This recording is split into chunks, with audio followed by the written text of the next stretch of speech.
Welcome back, everyone, to the Mortal Kombat 11 Pro Competition. This is really a great mix of a lot of talented players. More of the players that we saw here who are on the come up. This is just the beginning of a long road to get into the regional finals, and my expectations that there are strong players all over the place has been confirmed. The players who show up to offline events are just a subset of the players who are strong. There's Sonic Fox, Ninja Killa, Dragon, Combat, Gur, Hayate. Honestly, like, you could really just go on. But then you also have a ton of like really good players that you don't really see. Han Rashid's really good. He's always been really good. He's even beaten me offline before. He's obviously not a new player, but he's been stepping it up big time. He's now Chip territory at the wave dash. The movement out of Han Rashid. We have a lot of talent that haven't gotten the exposure to get their name out there, I feel. Names like Titanium Tigers and the Mighty Unjust. Both of them have been primarily online players, and Unjust has been killing it in probably the toughest region, NA East, probably the most jam-packed with strong players. There's just so many ridiculous players. Kerbo, obviously. Consistently been a top-level player. Definitely like the big boys like Wise Gemini. They only do get better. It's scary to like have them in the bracket. Don't sleep on the West. I get a little tilted when everybody just keeps sleeping on the West like we're free. I just feel like we're underrated as a region. East is stronger just because their player base is bigger. But I bet you half of the people who make top 8 in that East, they wouldn't even win the West either. NA East is hands down the best, and I don't think anyone can even argue that. I don't even think it is an argument.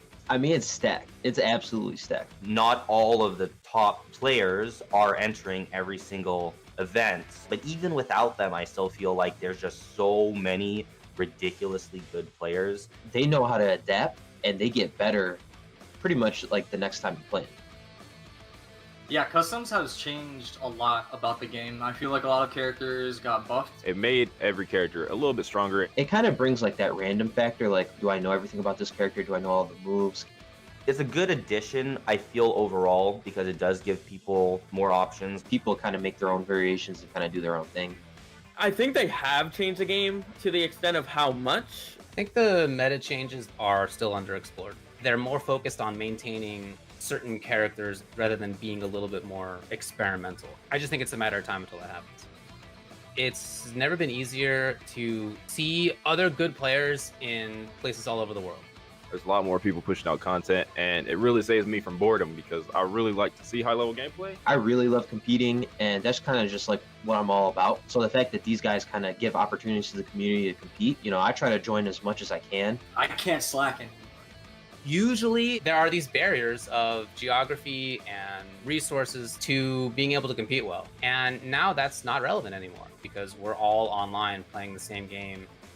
Shout outs to all the people who play the game, watch the game, give it love, give it support. All these people who are still trying to make efforts to showcase MK11. And all of the many, many weekly community events. It's always a lot of fun to be streaming these live. We have to get better together, and they help me get better, and I help them get better. Shout outs to everyone, honestly.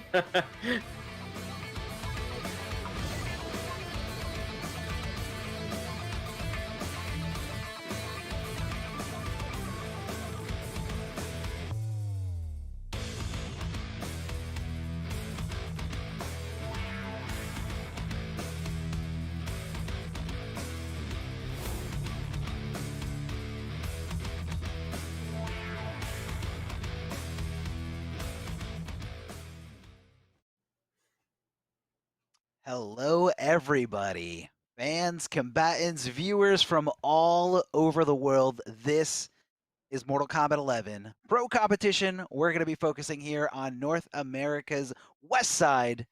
And there's going to be a lot of talent here displaying how good, how much they've just been able to be the best of the best out here in this region.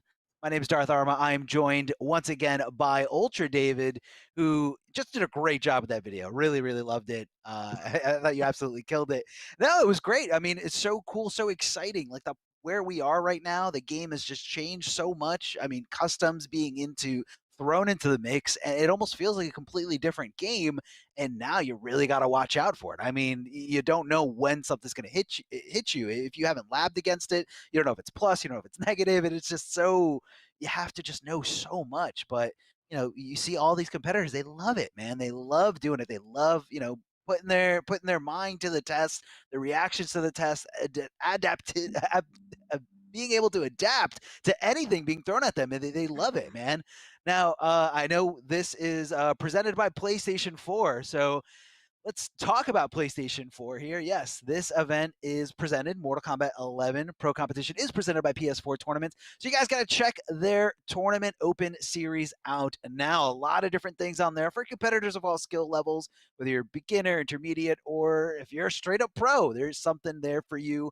A lot of great content there as well. You guys can see a lot of different videos, tips and tricks, how players play, and all you got to do is go to compete.playstation.com, sign in with your PSN ID, and you can easily see all the PS4 tournaments that are available. And David, what do we have here for this top 8? Yeah, you can see the brackets right here. Now, wow, DJT's already beaten Too Easy. Amazing. In fact, Too Easy is already on his way to Ukraine for the We Play event. So he's not in this thing. The DJT's going to move on. That said, shout out to DJT for making it in here. This is his first week entering, and congratulations, he's already in top 8. King Gambler and Plus also in top 8 winners. Then you got Nubcakes and Unfazed Moses and Titanium Tigers and Wound Cowboys. So we have quite a breadth of players in terms of where they are in the points. We got some players who don't have any points yet. Moses, no. DJT, no. But we have other players who are way up there when it comes to the points. Plus is 19th right now. King Gambler's 6th overall right now. Nubcakes is 8th. Titanium Tigers 5th. Wound Cowboys 11th. So, and again, players who don't have any yet. So this is now in week number 5, and it's becoming close to crunch time. Not quite crunch time yet, but like it's getting there. And now is the time to make it happen. Yeah, no, definitely something to look at. I mean, you have some players that, I guess they have some kind of strategy where there's a few schools of thoughts here. They have a strategy of, which I don't advise this strategy. I think it's very dangerous to purposely not enter the first few weeks, the first 4 weeks, the first 5 weeks, and then they say, okay, I'm going to enter later because I'm a really good player, I'm a pro player, and I'm going to get first and second and third only, and then I'm going to qualify, because all you need is top 16. That's all you need to get into that finale for $10,000. Yes, yeah, exactly, in North America. But this is a stacked region, this stacked part of the world. This is one of the few American developed fighting games that are that's played at a high level. So I mean, I'm just saying what it is. Like it's why is our game so based out of America, and that's most likely why. And so everybody's just scrambling to get out here and get those points. It's very, very dangerous. But I also think there's like a built-in option select where if you don't qualify, you're like, well, I didn't sign up for every week. So yeah, I guess that's true. And maybe DJT's starting out right now. Hey, DJT's looking great right now, though. And he's already made at least top 8. Yeah. He's already made at least top 5. He already advanced past no, I'm sorry, top 4. Winners finals, top 3. I'm sorry, bracketology. There's that's true. Yeah, because Too Easy isn't here. Yeah, he's he's 3rd at least. So we're not going to start with that matchup as a result, because that already has happened. So instead, we're going to be starting with Plus is Not Real versus King Gambler. This is Plus's 2nd time making a top 8. He got 7th place in week number 3. So this is already better than that. Right, 7th place is you getting into top 8 via losers and then losing right away. Already better than that, minimum 5th. He's in 19th place in points, so he's going to need to do well. King Gambler, 6th in points. This is somebody who has definitely had success throughout the tour so far in the 4 weeks that we've had. And what's cool about this as well, what I'm looking forward to, I guess we'll see if this actually happens. He says to look out for Nightwolf versus Devora. Now, for a while, he has been playing Liu Kang. He was playing Nightwolf. That's the character that he was so excited for. The character came out. He was maining Nightwolf for quite a while. And then he ultimately was like, look, this character's not cutting it for me. I got to switch. I got to go up the tiers a little bit, was his perspective. Now he says, look out for Nightwolf and Devora. So I am very interested to see if that's what we do in fact find that he's playing. I mean, there's a lot of value in trying to step back You know, I feel like a lot of players, they're just like, I want to be the best, so that means I have to play nonstop 24 hours a day, and like you're gonna burn yourself out. And sometimes taking a step back or maybe a step off your character, and maybe playing other characters and realizing, wow, I had certain strengths with my old character, things that I hate dealing with now, and I never took advantage of it, or I never forced my opponent to play around those strengths. And going back and forth is definitely nothing that's bad. It's kind of refreshing, and I could definitely see a player like Gambler being able to jump from characters to characters, figure it out. And here we go with the Nightwolf pick, and plus is not real. Gotta love that. Gotta Plus love fighting out of San Diego, he, in response to the question, what character are you gonna play? He was like, yeah, I play everybody. And last time he was in top 8, he played Shiva, Jade, and Cabal. So this is indeed another character entirely. Kano's on deck for him. His quote is, plus is not real in any fighting game, and I'll prove that. Shout out to that. King Gambler says, I'm here to have some fun. I don't care if I'm down 2-0. I won't quit until it's over. You can check him out at KingGambler18 on Twitter. You can check out Plus. Plus is not real. And here we go. We got the first game of the top 8 on deck. Oh, we got breakaway. Hold on. That one's so sick. Yeah, a little lesser used variation, or I guess customizable move here. Nice Kano ball there at the end. Got a little tricky, amplifying, and King Gambler not really expecting it. Decides to let go. And I mean, can you surprise somebody who claims to play all these different characters? Plus is not real, saying that, he's a real life chameleon, able to just kind of go from character to character willy-nilly.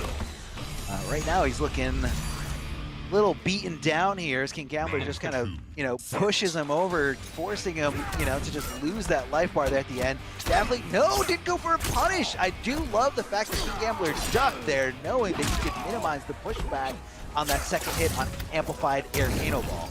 Ooh, Jump for that okay, fire. Molotov. I'm happy to see that. This is always one of my favorite ones to watch. So King Gambler, I understand. Move it away for sure. Keeping himself safe on situations here. As he begins the mix-up after forward throw. Yeah, on his wrath. So stealing, well, taking away your ability to use meter is how I should phrase it. It's safe on block, it's a mid, it's pretty annoying, but it's really slow to start off. Yeah, no, I definitely see what the appeal is there, because you don't have access to breakaway, and then your only option on wake up is, a delay wake up or no delay wake up. You gotta just bully your opponent in that situation. That's not gonna be a good look. King Gambler, that actually didn't combo. The match that he threw there, if you hold it back, it doesn't combo. What he was trying to do is he was hoping he was far enough back so he could light the floor on fire. So King Gambler actually had an option to block there, but I guess he was just so panicked that he wanted to get out of the corner so bad that blocking was the last thing on his mind. Well, here's Gambler now with an opportunity for offense. Oh, okay. Plus making the read. He's got his own command grab situation. There it is, yeah. Oh, it's very interesting. So the idea was the zone out, but Plus not real was on top of that already. Oh, very little margin of error here.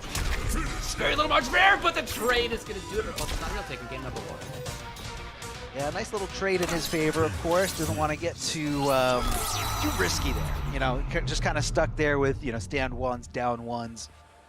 Didn't want to put himself in, recovery frames or anything like that, where he could have gotten whiff punished for, really bad combo into like a setup and maybe a fatal blow, which, from Nightwolf, it doesn't scale much at all. I mean, that move does a lot of damage, whether it's the beginning of a combo, end of combo. I don't know about this move. I don't know what the move is called, but the move that takes away his ability to use that meter. I feel like it requires you, it's kind of like you're doubling down on your bet. So it's going to minimize your damage output, but you could get guaranteed damage if you get a continuous hit. So it's putting a lot of weight on a second consecutive successful hit. And I think it's just too risky. I think it's too risky, especially for a character as mobile as Kano. I feel like you really can't get a hold of him, between his air Kano ball, his safe on block acid. So it's just very, very tough. So yeah, here we're going to be seeing, no, never mind, still using this custom variation. Same variation, yeah. He's got the damage launcher and he's got Hana's Draft. It's not just, I think, about trying to take away the use of bar, but there's also a zoning aspect to it, and yet that hasn't really come up much at all, just based on how Plus is not real. Rolling under stuff, doing forward one instead of threat from so far. Kano ball like we were talking about, he is quite mobile nowadays. A lot of different threats. Super Yeah, you can see the start of it's like a half second. It's quite slow. Oh yeah, oh yeah.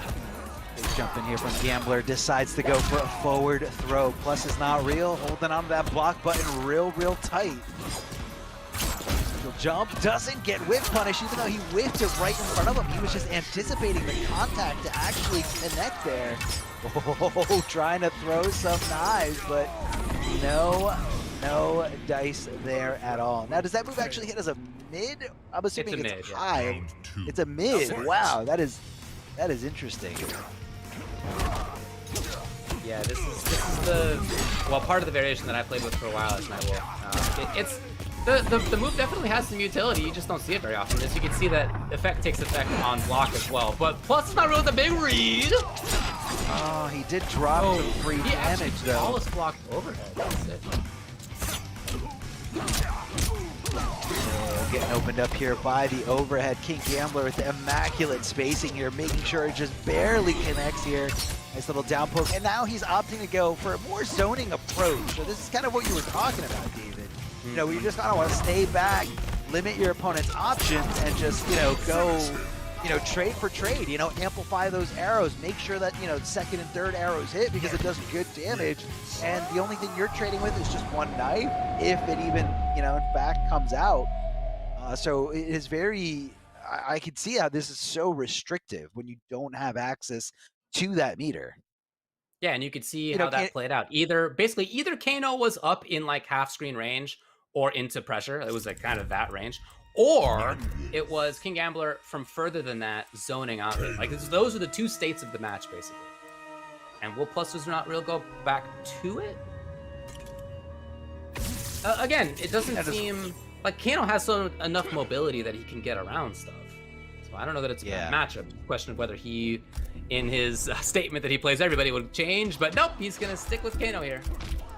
Yeah, I mean, I feel like that first game felt really good for him. Especially because that first round in the first game kind of went like decisively for Gambler, and he was able to kind of adapt out of there. And I also saw a little bit, of unfamiliarity with the mechanics of that match. When Kano throws that acid, he's got one or two options if he amplifies it, where he's going to throw the match. He can either guarantee the damage by throwing it forward or throwing it back and getting that carpet, flame carpet. But no meter burn. Can't do it, buddy. Exactly. Probably could have gone for a meter burn there, but you know what?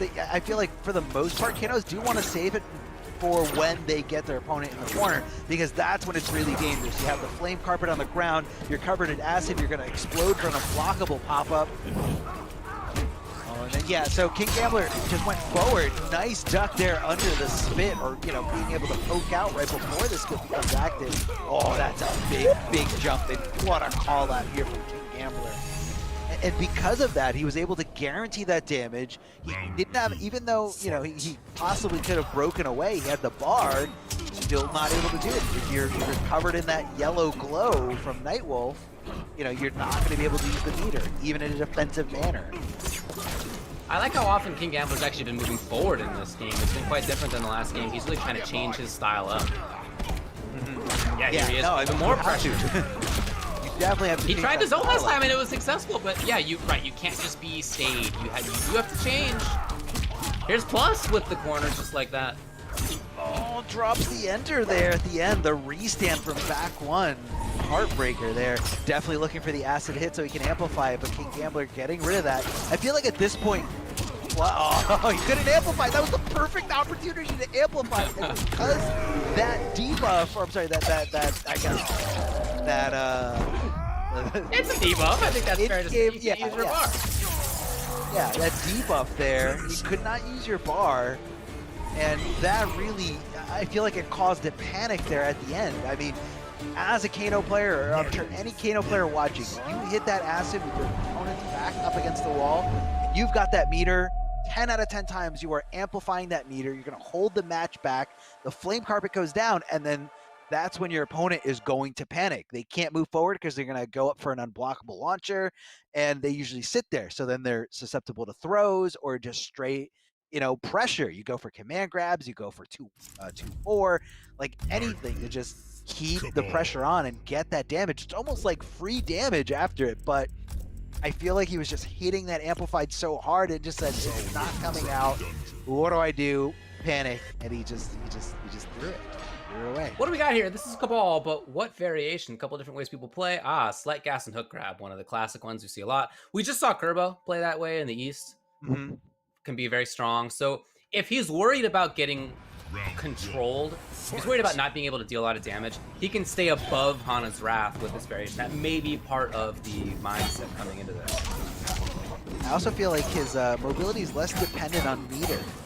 The meter really comes out when, you get the hit and, time to cash in big time. Or even, not even, I mean, Nomad Dash costs no bar to actually use. So, it could be a strategy in that sense here. So, Gambler has the opportunity to switch over to a different variation or possibly a different character to counter this. But first, the first thing that's going to happen, Plus has to get this. There it is. And I think that's exactly what he wanted to see. He jumped over Hana's Wrath and got Slight Gas into the punish, into damage. Yeah, no, he's playing this. This is exactly what he was hoping to have happen. And it's happening. He's evading it. He's getting in. He's dealing damage. King Gambler's trying to get away to a range where he can set things up, but he just hasn't found that position. So for Gambler, maybe the idea's got to be more about pressure here. If he finds that opportunity, I don't know. Too slow. He could. Gambler being really defensive here, blocking right after that roll. I mean, I feel like most players are going to be swinging after that because, they're hoping their opponent's recovering or they're not anticipating a quick jab into a combo. Light gas, just pushing them all over that place. So hard to contest that jump and kick. Oh, Gambler not really getting those strange little scenarios here, but he does get this one here, the airborne state, down 3, connecting, going right into the interactable. Standing position. Reaction there by Gambler. He's got the corner. Just keeping things safe for himself. He's backing off. Now all of a sudden Plus is kind of running away, not for long. He's moving in and he gets the option select. And here it is. Game pretty quickly, honestly, to Plus is not real. I wouldn't be surprised to see a change here from Gambler as we go into the 5th game winner. This makes it into winners finals. Did he get Hana's Wrath out at all? I actually don't recall. I guess we did see it a couple times in round 1, but each time he tried, yeah. Cabal jumped out. He wasn't even there. Yeah. Yeah. And again, like, what's the big deal? Even if he does get, have to block it and he gets that debuff, like, he's fine. He doesn't need meter, to really do what Cabal does. He needs meter like a little bit later, deeper into his combo when he needs to extend them with the hook grab. But I mean, even there at the end, Plus is not real. Kind of all, he even knew when Gambler was going to break away. And again, maybe he's very familiar with, what resources he had. Let's see what Gambler's loadout is, though. Is he going to be changing it up specifically for this matchup? The ball is in his court. We're going to see it here in the loadout screen. So I'm really antsy to see what we see. Yes, it is different. I like this. So he's got command grab and launcher. That's the change. So no Hana's Wrath, that's not going to be part of it. So this is a more pressure-focused variation. When he finds a chance, his mix-ups will be better, his damage output will be better. I'm just going to say it's very brave to think that you're going to connect a command grab against a character like Cabal who has slight gas equipped. I mean, this character is going to be constantly in the air. In order to get command grab, he's got to be on the ground. So that's a questionable decision here. I mean, at least for me. Me personally, that's what I think. Well, if nothing else, you can get... If nothing else, you can finish combos with it. You can get nice plus frames SMD with it. That's very true. Trying to go for a reflect there. As you can see, Nightwolf just kind of trying to glow up there, trying to throw projectiles back at him. Now these players are getting a little tricky here. Haven't seen too much throwing from either side, but now here in the final round, I feel like they're kind of dipping into that last strategy here. Gonna extend that combo for so much damage here off of what the hit was. Slight gas extended the second kick here. King Gambler almost got a strange little situation, a strange little conversion. Wake up 3 from Cabal. note that that is very, very unsafe on block, but he was still able to do it. It's fully invulnerable, but it's one of the few ones that you can punish on block, so that had to take a lot of guts. Plus, it's not real on match point here. This is game 5 scenario. You can see King Gambler really trying to move around. He's trying to be as mobile as his opponent. He's got a good wave dash, but he's just been stuck so often with slight gas. Cabal up in the sky, gassing everywhere. They're finally knocking it down. Is King Gambler. And the wake up attack again from Plus. I feel like he's back, not... I tell you, huge. Oh yeah. I mean, up threes, like, I haven't seen them in this set very much, but I think that's why he's pulling them out right now, because he hasn't done them at all, so he's trying to keep King Gambler completely guessing here. Gets the forward throw. Pretty good Oki here. What's Gambler gonna do? Is he gonna jump into the other side? No, tries to go for a throw again! Down to nothing here. Down to nothing. Too much. Ah, yes, I do think that's what happened in the end. He was really trying to chase, and Plus It's Not Real was just up in the sky gassing around, and he is gonna take it. 3 games to 2. What a set. Back and forth quite a bit. For a while, it seemed to me like Gambler was in control, but this switch to Cabal to stymie what Nightwolf wanted to do with Hana's Wrath. And then even once it was not Hana's Wrath variation, it was still Cabal just really controlling the pace, being where he wanted to be, jumping out of situations, immediately turning it back on with the slight gas into pressure, into damage. All that stuff was really, really strong for Plus It's Not Real, who makes winners finals. Yeah, Plus It's Not Real, getting there, getting past King Gambler, and, you know, again, showing the the ability to adapt there. You know, he was kind of questioning, you know, whether he should stay with Kano or not. You know, and definitely made the right switch over to Cabal. Again, a lot more mobile in a different way. And I think the key there was that Cabal is a character in that specific loadout, which is a lot less dependent on meter. So, you know, he kind of moved King Gambler away from something that he was comfortable with. Because it's a very, very good move. The fact that, you know, it hits mid, it debuffs you, it gives you no access to your meter, whether you're going to be trying to use it defensively or offensively. It's just very, you know, it just constricts you. It constricts your options. It restricts whatever you're trying to do, and it's definitely effective. But, you know, Plus It's Not Real, making it forward, just showing that he can play all these different characters. Looking good out there for sure. So, remind you what we have. Yes, this is what we're doing this year on the Mortal Kombat Pro Competition. We have 3 different main regions: the Intercontinental Combat North American League, which is where we are right now, and Liga Latina. As you can see, top 8 advance on the ones on the left and the ones on the right. But where we are in North America, it's top 16 will advance to regional finals. And the top 16 players, as a result, will be in that finals week. That is where the players are gunning for now. So what's on the line for this week is points to get into that finals, where you can then win the big money. Yeah, there's going to be a $10,000 regional finals for both regions. And, you know, this is what these guys are trying to, you know, qualify for.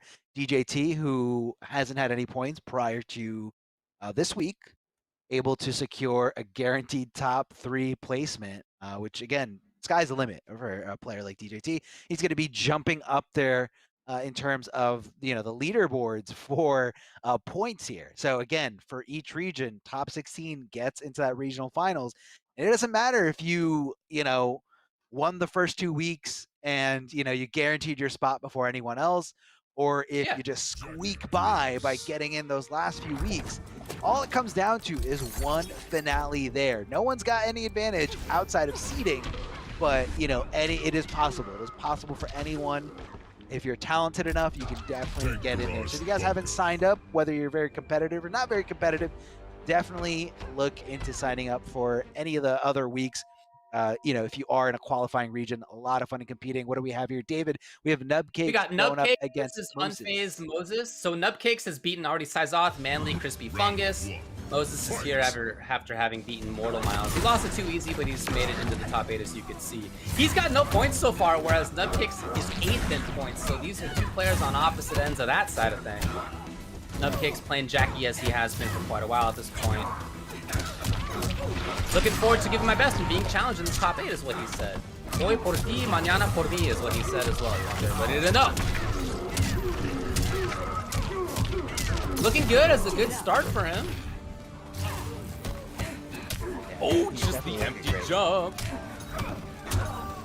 Jump to get a little tricky. You know, you never know what's going to happen after an empty jump, whether it's some buttons or some throws. I mean, her buttons out of that are always possible more than usual, so sometimes you got to do it.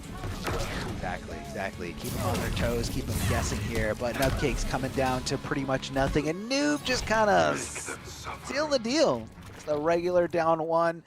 Keeping her back. Again, you don't want to put yourself at risk if you don't have to. What a call out there. What an anti-air from Nubcakes, but hold on. Unfazed Moses returning the favor with a very, very hard read there on, you know, super offense. It's a very, very punishable teleport. Nubcakes applying the pressure, but puts himself in the corner. Yeah, great anti-air here. That is Unfazed Moses knowing this matchup, knowing, you know, had an anti-air character that can be so overwhelming. She just kind of jumps in on you time and time again. Keep her back. Unfazed Moses trying to stay unfazed from this aggression here, but Nubcake's tapping into the fatal blow. The one-time use here for this match. It's gonna do a lot of damage, but I don't think it's enough to seal the deal. But Nubcake said, you know what, it's do or die, because I am down an entire round here. Oh, get half for Here's Moses. Yes, the easy solution. No, that was all it was gonna be. Moses. I really like a lot of the space control. I like, in fact, what I like part about Moses' gameplay is that there wasn't a lot of commitment, you know, in dealing with how Jackie bionic bounces in dealing with her in footsies-ish range. He just wasn't taking risks. He was blocking versus empty jump, for example, right? And that really paid off for him. Yeah, he was playing it really, really patiently, which is, again, a really tough thing to do against a character like Jackie, because it's just so overwhelming, and like any one of her hits can lead into a really, really good combo and a really, really nice situation where she can, you know, bait out up threes or up two, depending on how your characters do them.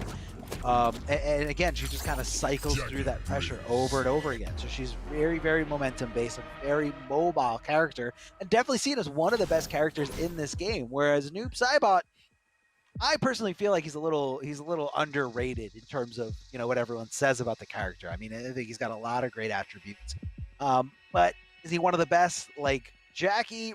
Probably not. But still, a really, really good character all around. I mean, space control does. Yeah, exactly. Space control is good. He gets good damage in quite a few situations. If nothing else, he can push himself back to safety, especially versus a character like Jackie. But that said, like you know, she has this kind of airborne top-down approach that can be tough for him to deal with. Yeah, I can see that, and you know, a little bit less in the mixed department. You know, no real like crazy overhead low situations. Nubcake's sniffing out the breakaway, but Unfazed Moses not giving it to him, ducking under the throw, but not able to punish, thanks to that very specific animation that really only Jackie has from the throw. Yeah, the sways backwards. Speaking of moving backwards just slightly. Being very active here, Nubcakes. Really? Oh, he just blocked that. That could have been a huge punish in his favor. Unfazed Moses knows that he let that situation get by him. Definitely not feeling good about that. If he just stayed a little bit more patient, a little bit less antsy to press the buttons, and he felt a certain way about that. That down two coming from the depths of hell, trying to take this momentum back and trying to solidify this lead against Nubcake. Nubcake getting aggressive here, trying to go for the throw. Tries to jump over the other side, but whiffs under that crouching, poking body of Jackie, low profiling herself down to the ground. Deep jump. I love that. He does have that offensive bar. He's been really quick to spend his meter so far in this match. Last game and this game as well. Moses not doing the same. There it is. Okay, the spending meter did pay off for Nub. It's all gone and that started just. That's true. That's absolutely right. 950 health. Let's get close. It's gonna be very close either way. It is death. Oh. Wow. That last part doesn't do as much as it looks. Like, it looks very painful to get a sickle through, you know, under your jaw and through your face. but surprisingly it doesn't do that much damage. So I think if Jackie was any other character with a normal amount of health, I think that situation would not have killed them. Straight shadow balls here. They do it as highs. Cupcakes just trying to, play it safe, not really trying to duck under them in case, low shadow comes out instead. Definitely the mindset here.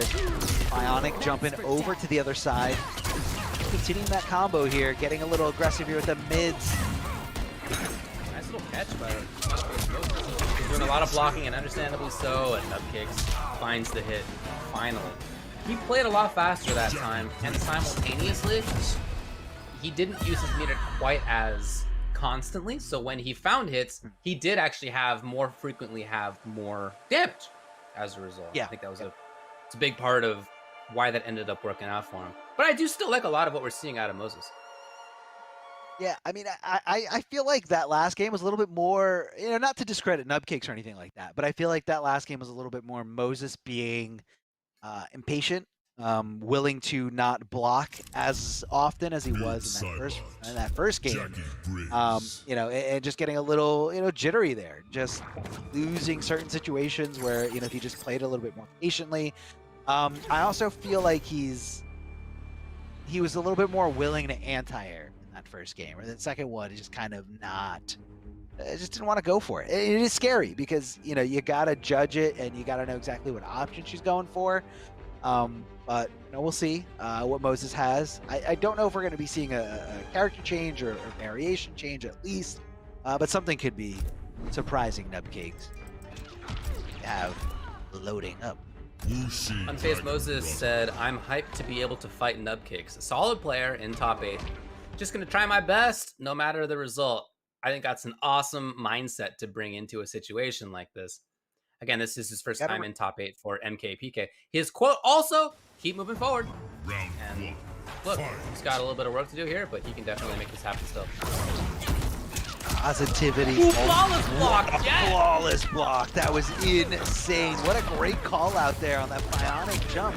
And now he knows that Nubcakes is a little too scared to go for those buttons. So now he's trying to apply offense after the empty jump. Now Nubcakes switching it up, going for the button commitment here. So it all really depends on what my opponent is thinking.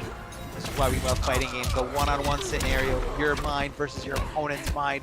What's going on through their head? What are they afraid of? What are they willing to do? What a reversal punish there from Nubcakes. That punch. His feet were on fire. And Nubcakes had the full 180 damage on the throw with the opponent in the fire too. I'd love to see that. So much damage. So much damage for him. We're trying to just kind of connect here, trying to hopefully get Nubcakes on those recovery frames, but not able to cover the distance quick enough. The overhead here coming out of Nubcakes. But this is the aggressive roll from Moses, rolling over the other side, just swinging for the fences because he is looking for a hit. He is looking for a hit so desperately here. You can see how often Nubcakes does not have offensive bar. He's getting a lot of hits without getting big damage afterward because he's spending his bar on things like the amplified grenade. Yeah, okay, he finds it here, so he's gonna go up 2-1. So regardless, but what he does as a result when he doesn't have bar that I like is he's going hard in on mix-ups even still. Some Jackies you'll see when they don't have bar, they'll play patient, they'll wait for it to come back.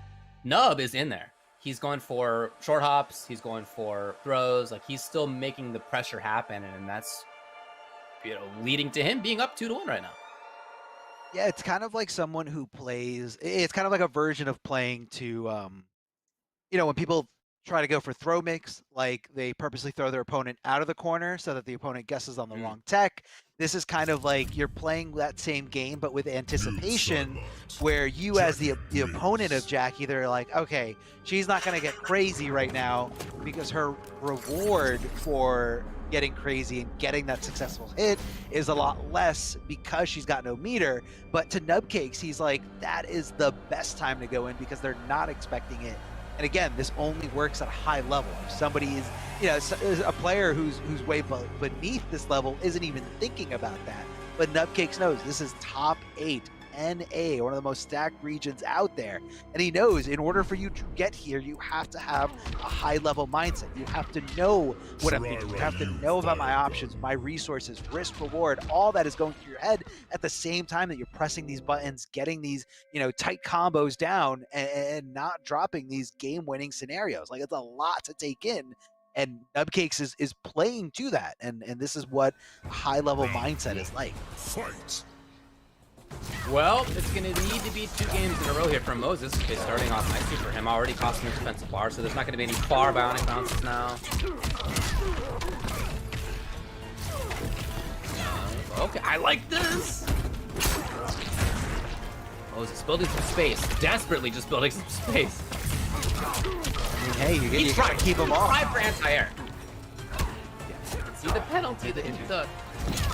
Oh, throw escape, very clutch by Moses, but Nubkicks is just racing behind that throw attempt here. But hold on a second. Unfazed Moses. Coming in here. Damage. Oh, it just stopping Jackie right in her tracks. The backhand string. And unfazed Moses trying to come back from this. He's got step number 1 down. Can he take this next round or the following round to secure this tie? Bionic jump, but nobody makes a connection. What an anti-air there with down 4. That little sickle comes out way faster than most people think while low profiling your body. A really, really good anti-air. It's got a bubble above you, kind of. Interesting how it works. But you can see in these situations, yeah, when she's directly above you, not easy.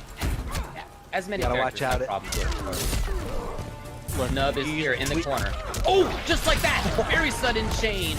It's Moses, and there's the defensive bar. But again, that means that she's not going to be quite as much of a threat from range. Yeah, no, definitely not as much of a threat here.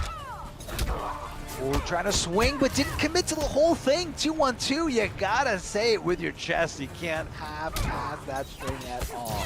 The down poke to stop his forward movement. Moses trying to go for the anti-air. Even after getting it, he was so willing to swing. That definitely took Nubcakes by surprise. He got around the goop. He got around the goop through the teleport. Nubcakes didn't see it coming. He thought maybe, possibly, GG's in this scenario. Throws down the damage over time flame carpet and just wasn't anticipating that teleport, because again, that teleport not only hits as a high, but it is also extremely unsafe on block and one of the most telling animations. And it's just kind of one of those, you know, clear as day punish situations, especially I would even say at an amateur level. Definitely a clear as day punishing situation. So, you know, you never expect someone to really throw it in there, especially with so much on the line here. Unfazed Moses, able to tie this up 2-2. Yeah, he's done it a few times, and he's had some good callouts with it. Hasn't been blocked on it yet. In that situation there, he was kind of running out of options, so I understand going for it, but now it'll be 2-2. I really like watching Nub's Noob. You were talking, or Nub's Jackie. You were talking a little bit about how he plays differently than many other Jackies. And it's fun to watch. It's, I'm sure, annoying to play against, right? Like how often he's just right back in there, willing to go for the hops, willing to go for pressure timings that many other Jackies prefer not to do. But that is a big part of why he's made top 8s pretty consistently here at the NA West. Again, he's looking good in points. He's already 8th in points. He's going to get more because of how he's done this weekend. He's going to move up a little bit. Already pretty comfortably in there.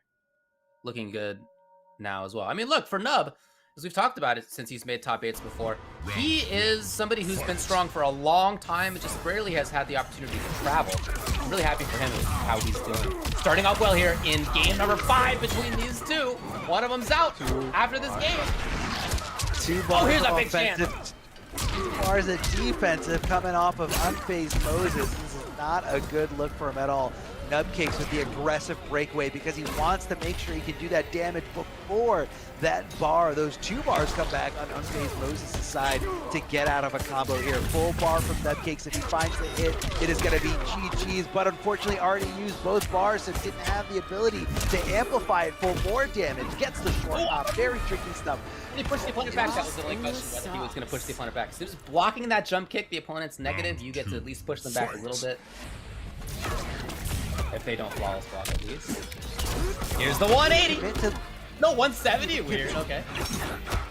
Yeah, it must have just been out of it for like one tiny, like half a second here.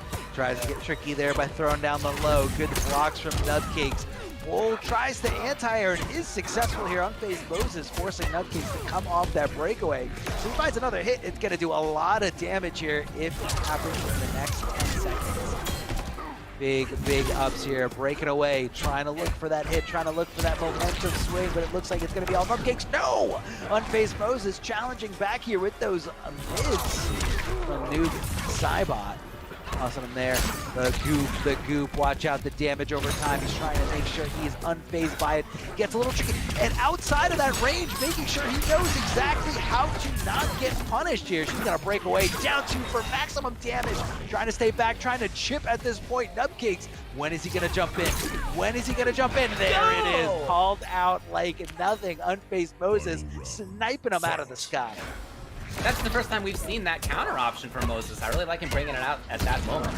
He was right about it. We got final game, final round between these two. Nubcakes finding the Ancient One. The Grease kick. It's so important for her. Nice job by Moses. He's building up life lead. He's got the distance game. No offensive bar for Nub, so even if he gets in, he's not going to be super threatening yet. There it is. Oh, and if he committed to a regular jump, that would have been huge damage, but Nubcakes does get the follow-up hit. The goop is down, the goop is on him. It's doing damage over time, so his life is just slowly just disappearing in front of him. What a That's pickup. gonna be a great conversion. Yeah, great pickup from that situation there. The air. Oh, he probably wanted that to be the KB. It wasn't quite there. No, the drop! The chance for Moses and the chance to punish KB to move on. Great adaptation here from Unfazed Moses. Able to just kind of go ahead. That's what I get for those dropping that bad- shit. Oh, wait, what? Oh, he said you won this one? Okay, shout outs to Nub. I think it was something, I think he blamed it. Again, I was speaking while he was talking, but it's something about dropping the game-winning scenario there, but he did not sound happy. Right, about it. fatal He did blow. not Yeah, he sound did have happy. juggle opportunity potentially into fatal blow, but that didn't work out. Yeah, you know, who's going to be happy there? But he does get more points, even ending up in 7th place. Again, that's what we're all going for here, right? That's what we're trying to get. More points to be able to get into the finals week. You want to be top 16 here in North America. Nub's going to be at least 8th is where he came in for this weekend. He'll probably be higher than that after this. So Probably. Yeah. you want to win, but still you're doing the work that you need to do. So this one is one I'm really looking forward to in loser's side. Match that we have coming up next, Titanium Tigers versus Wound Cowboy. Two players here on the West Coast who have quite different backgrounds. Wound, top player going back 10 years, you know, back in MK9, whenever he has wanted to take a game seriously, he's been strong in it. And for Tigers, more of a recent come up, last couple years, and been very cool to see him make his mark big time on the MKPK this year. Doing it with Shiva and doing it in ways that are going to be tough to zone against. So for Wound, classically one of our scenes, dedicated zoners, right? His Shang in 9, Shang in this game, a couple other characters too, but that's really like his go-to style. Harder to make work, I would say, versus Shiva. I do think there's some characters who can do it, but you have to play it quite differently than usual, right? Versus a Shiva who likes to stomp as Tigers does. Yeah, I mean, I wouldn't be surprised if we saw a different type of strategy coming from Wound Cowboy. But again, first, before we get into any of that, definitely want to give a shout out to Astro Gaming for, you know, just doing what they do for our event. And I want to say thank you for being the official audio partner for the Mortal Kombat 11 Pro Competition. Guys, remember, all the caster audio is powered by Astro for the entirety of this season. You guys want to find out more about their products? They have a lot of great things. All you got to do is hit up astrogaming.com to see all their officially licensed PlayStation audio products, which are available now. You can see high quality stuff here. Definitely go out there, treat yourself. I know a lot of people got that stimulus, and nice headset is calling out to you. What do we see here, David? So Tiger told me that he's going to just be playing Shao because all he's played all weekend is Shao Kahn. He hasn't played Shiva. That's been the character that we've seen him do the most work with, but we all know that he's got more characters than that up his sleeve. So super cool to see him bringing this character in here. And on Wound's side, there's no surprises. It's Ground Eruption, it's Shake. Actually, maybe that is a bit of a surprise, but at least Ground Eruption makes a lot of sense here. He's going to be trying to control space versus Shao Kahn. Hold on, so you're telling me that Titanium Tigers made top 8 with Shao Kahn, so that means that all you Shao Kahn players out there need to stop downplaying this character. I'm just kidding. He's jumping over to the side. Wow, Cowboy with a down 2, hitting him out of the air, trying to convert as much damage as possible. You gotta watch out for those projectiles from Shao Kahn, the spears. If they're far away enough, they do hit his mids. So, you know, you can't really avoid that. How many short hop kick from Shao Kahn is really, really underrated. It is very fast, and it just catches a lot of people by surprise. Oh, speaking of trying to get you by surprise, not Wow Cowboy. He is super defensive, definitely holding onto that block and trying to go for the reversal punish, and he just lets it rip. Fatal blow, the armor coming into effect here, and that does not taste good. Wow Cowboy a little bitter about that, but he can walk away knowing that that fatal blow is spent and he doesn't have to worry about it for the rest of this match. Wow Cowboy, can he pick up the pieces? Can he dust himself off and keep forward? Oh no, not with a broken read by Tigers right there. And looking for the FP. Up two. Huge up 2 for this character as he gets good damage into the corner. No bars on this. Not there either. He's just swinging. He's just Yo, he is. I mean, he's expecting punishes with highs. Oh yeah, for sure. But he's too far away, and if the opponent's just going for a high like a stand 1, already seen it work out.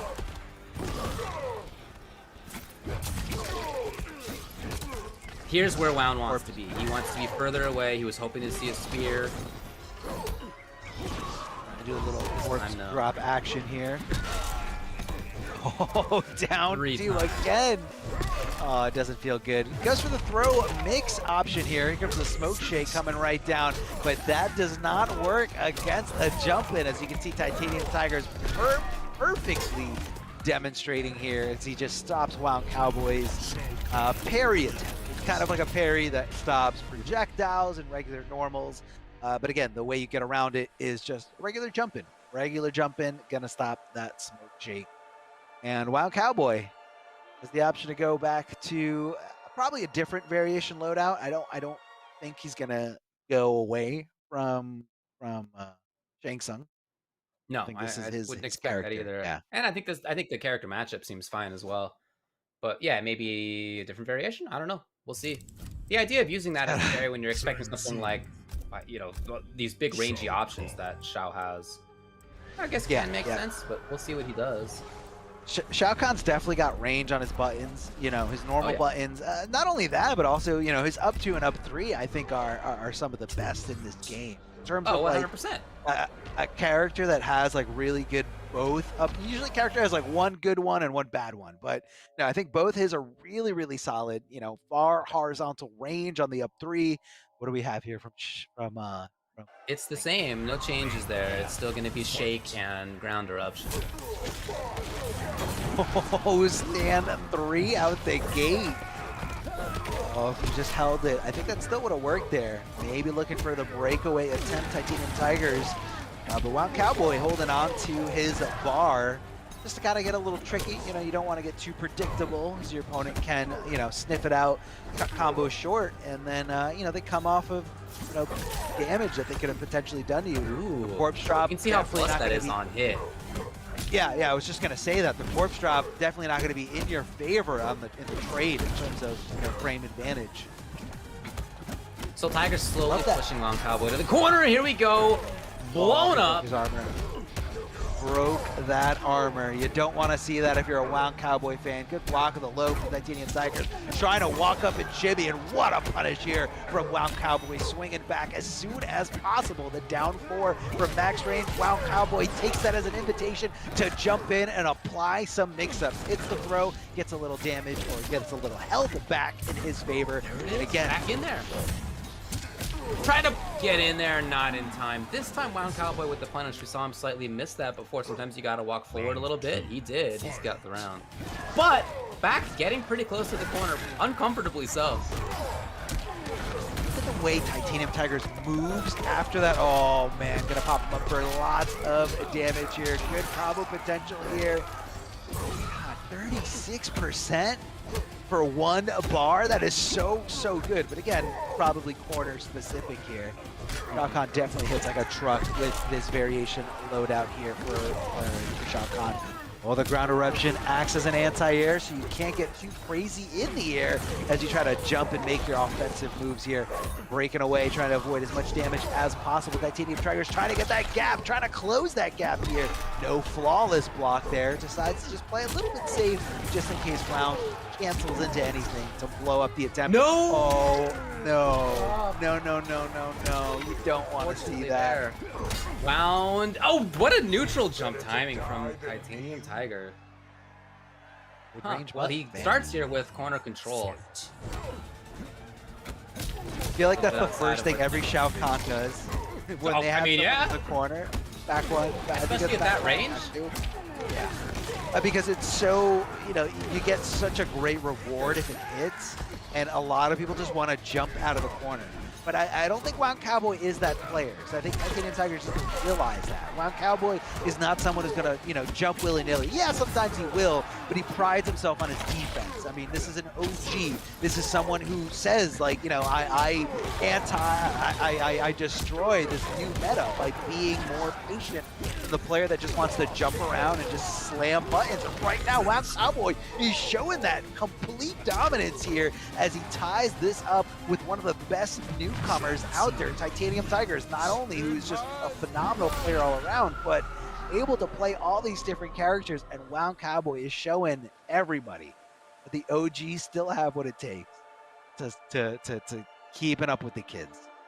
Absolutely, yeah, he's still looking good. I really like his space control timings there, and you're right too that when he's caught in the corner, he's not panicking. He feels he's been in that situation so many times, right? And if you are a Zelda type player, then you're accustomed to that. That's the life. Sometimes you get caught in the corner. What you want to be is elsewhere, but sometimes you get caught there more often than other archetypes get, and so you become accustomed to it. He battled out of it really well, and now Tigers, again, he said he's only played Shao. He's only going to play Shao. And keep in mind, too, that he's currently 5th, coming into this, 5th in points in NA West. So he's pretty deep in there. I don't know mathematically if that's guaranteed for him to make top 16, but based on how he's been doing, seems likely that he will be. So I get him trying to move around a little bit on the character select screen, try some other stuff out, see how it works. Hey, he made top 8 with it, at least. We'll see if he can continue. Yeah, I mean, I feel like this is the ultimate test for a character that you've been working on. Now, of course, Titanium Tigers plays literally any character, so I feel like he's putting himself out there. This is more for brand recognition. If you guys want to see some more of this Shao Kahn or any other character, I mean, Titanium Tigers is the way to go. Block of the corpse drop there from full screen. And immediately going with those ground eruptions there, trying to, get some kind of damage there, some easy damage, if you will. Maybe Shane can't punish that very well. That's kind of cool.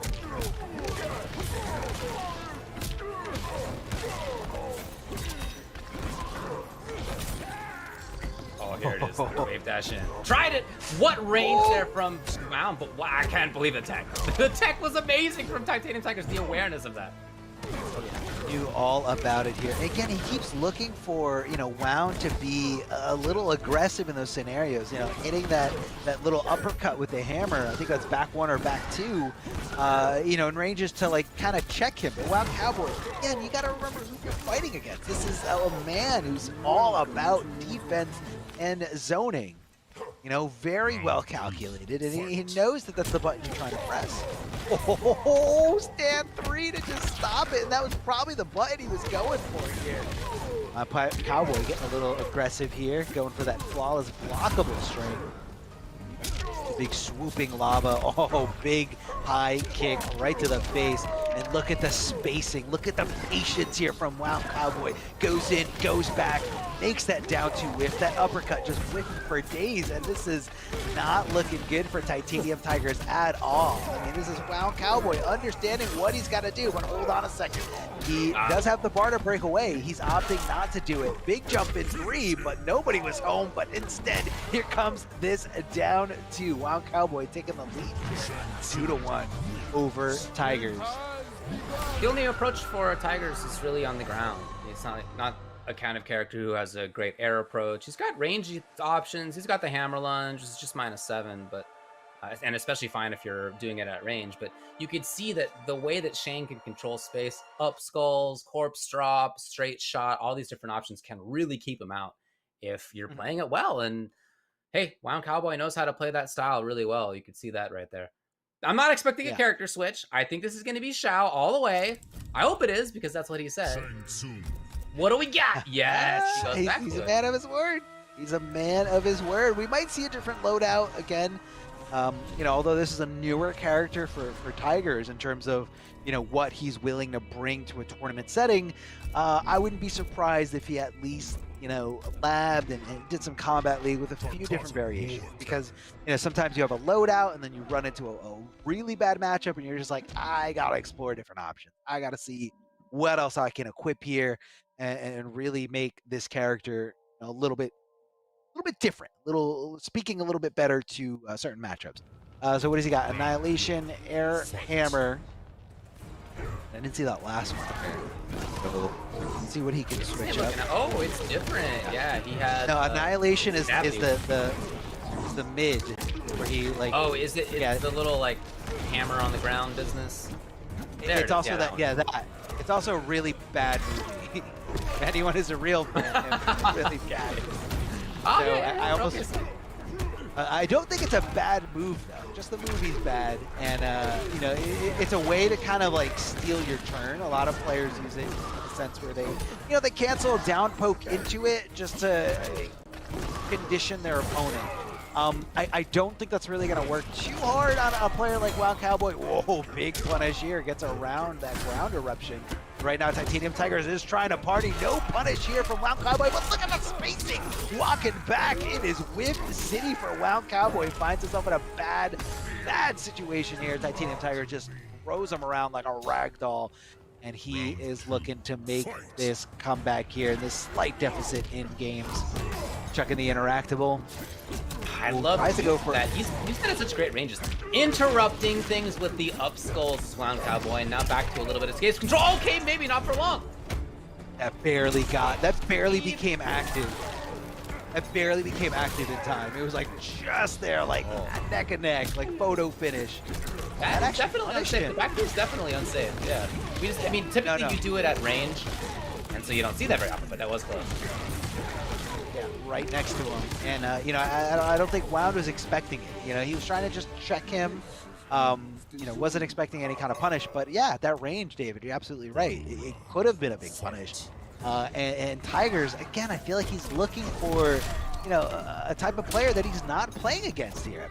Short hop kick, very, very quick. Hard to see here. Oh, that move is so active. It's everywhere.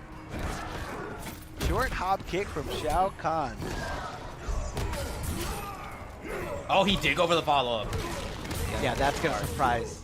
Yeah, that's going to surprise you there. Super unsafe, but again, you don't know, is it your turn to swing? Do you have to wait for it? And if you wait for it, it never comes. You know, you give your opponent another turn to swing and do whatever they want. Tries to go for a charge here, but the amplified corpse drop. Oh, that's going to be a big crushing blow as he just K's his face in. I think there's been 3 spears. Will we see him fishing around for the KV string? Could be fishing around for that string, but I don't know if Wild Just trying to Cowboy's going to give stay him the away. opportunity. Just try to stay away. Chip off a little bit more life here. It's getting close. Okay, absolutely he has 3 now. Yeah, he's looking for it for sure. Looking for the string. Oh, tries to go for the fatal blow, but Wound Cowboy in time before those armor abilities come into play here. The clock is ticking, 18 seconds left. He's got to make something happen here. Just went for it like a crazy person. He's still alive. Did have the bar broke away. He's still alive. This is down. Yo, it's a huge chance. Look at the time as well, and it is enough. Barely time on the clock, barely life left on the top right, and it is enough to tie it up 2-2. Just for the most disrespectful Combat League-esque thing. Oh man, this is just straight disrespectful. You don't disrespect your OGs like this. Wild Cowboy is definitely not going to be taking this lane down. He is furious. He let that game, that set winning scenario, slip through his fingers as Shao Kahn just slipped in between those ground eruption shots.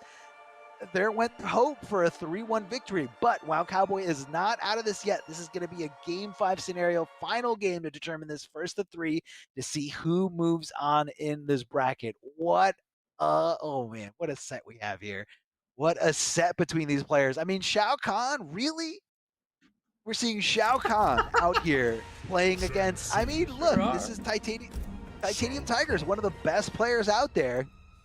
Very versatile, very talented, pretty aggressive, but you know, I feel like he does what he needs to do to succeed in whatever game he's playing with, whereas Wild Cowboy is a little bit more the opposite. Even in a game like Mortal Kombat X, where a lot of people are just like, oh, offense, Wild Cowboy was able to, you know, find a way to slow things down, find a way to play that game. And Wound was you know, seen as one of the best Mortal Kombat X players, on top of being one of the best Mortal Kombat 9 and Injustice 1 players. So, you know, he's always able to find a way to play to his style, play to his strengths. Right now, Titanium Tigers with a huge lead here does get down 2. What a conversion. Wild Cowboy recognizing that down 2 hit high enough to convert into some even bigger damage here. Ground Eruptions does catch him off guard here. Throw in this spear. Shao Kahn trying to make some kind of connection, trying to get some super plus frames on it. The corpse drops just kind of, you know, keep Shao Kahn in check. And Titanium Tigers throwing all caution to the wind as he just leaps in with that hammer. You gotta watch your toes, you gotta watch your feet there. That amplified corpse drop hitting as a low. Here finally is the connection. And he caught the back down, chased it. No, but the drop just allows Wild Cowboy to get a grab and restart this zoning. He's got one offensive bar. He can absolutely control things here. Another connection. The corpse drop Got him, did but no not amplified. drop in range. Good time again, 25. Again, that was 3 spears in that round. So he comes into this match point situation, locked on that KB up close as he can find it. Wound. Not quite next to the corner yet. Here's a chance for punish. Only escape failed.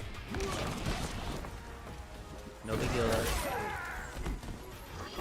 Those spears actually have worked. Oh yeah, it's a really advantageous position after it hits. Wild Cowboy with a textbook punish here. Doesn't punish that down 2 on whiff though. Very, very interesting. A player like Wound definitely a little shooken up in this scenario. Good call out of that breakaway there. Cashing in as much damage as possible with that down 2. Goes for the flawless blockable string there. Dangerous stuff, but again, Titanium Tigers not trying to take the risk in case he begins to do something else. He is taking some risks there though. Definitely taking Took a risk there, that's for sure. You see it here going up for Orai, 26%, but you know, Shang Tsung not a high damage. No way, that was so sick. The damage will come out. Is it going to be enough? No, but very close. Oh, Titanium Tigers, he got flawless block, but because of that, he minimized the chip. Wild Cowboy. Oh, it's not enough because Shao Kahn's got extra damage. He's got extra health, I mean. He's got extra health. He lives to see another day, but Wild Cowboy dropping that corpse drop here. And it all came down to that clutch, super duper clutch, flawless block scenario. Had he not flawless blocked that, he would have gotten chipped out. No ifs, ands, or buts about it.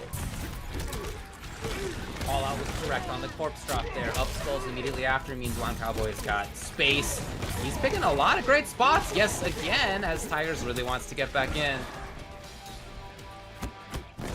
I love the forward approach. Sometimes that's what seals the deal to make zoning work. You never know when the opponent's gonna go in. This time Tigers did know. He's got the down 2. I mean, what a call out here. He saw him. No, I don't know. It's 440. He's scared. He's scared of getting armor broken. He's holding onto that meter, but Titanium Tigers quick to come off that meter. Breakaway immediately. Titanium Tigers with these down 2 so incredible reads. I mean, he knows exactly when those throws and highs are coming his way. Fatal blow is on the table, though. Titanium Tigers can seal the deal with a successful hit here. So Wild Cowboy is extra wary about this. He knows for a fact that he's willing. This is a player, an opponent that is willing to just let it rip. Wild Cowboy getting the hit, but of course it's not enough damage for that conversion situation. Tries to go for a fake throw instead, went for the auto shimmy. The one. Oh my god, I can't. This is insane. That's so many this correct is down to calls. the wire.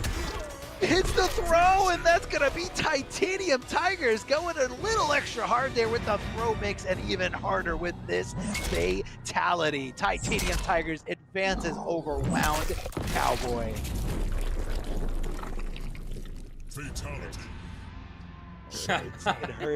It hurts knowing that Wound Cowboy had like a game-winning scenario in game number 4, and like just down to the wire here, even in this final game, like these guys went back and forth. That comeback there in round number 2, game 5, Wound Cowboy with that super clutch flawless block. Like that flawless block meant everything.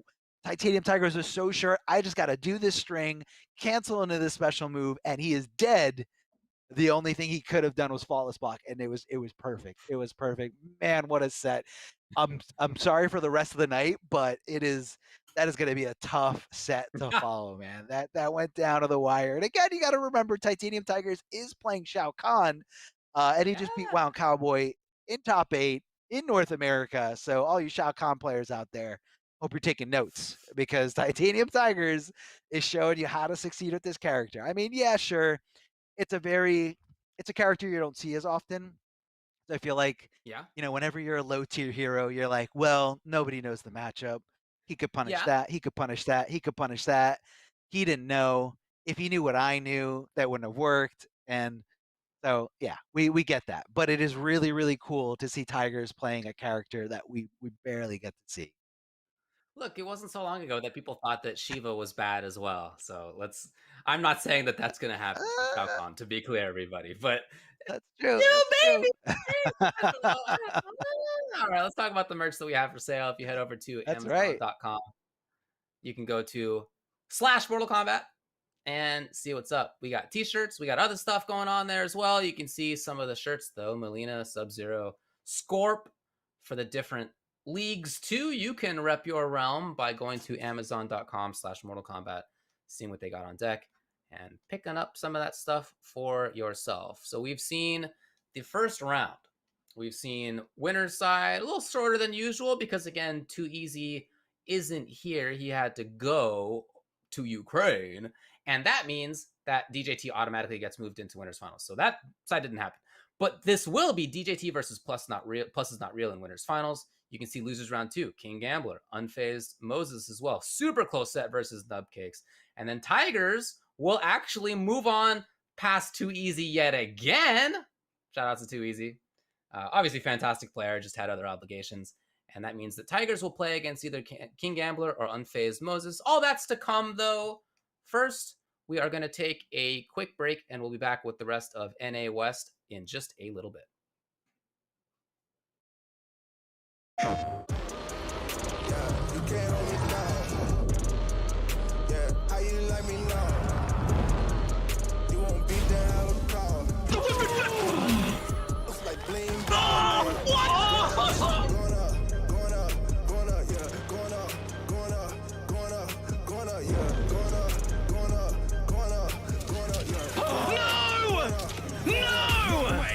No jokes, no gimmicks, just combat.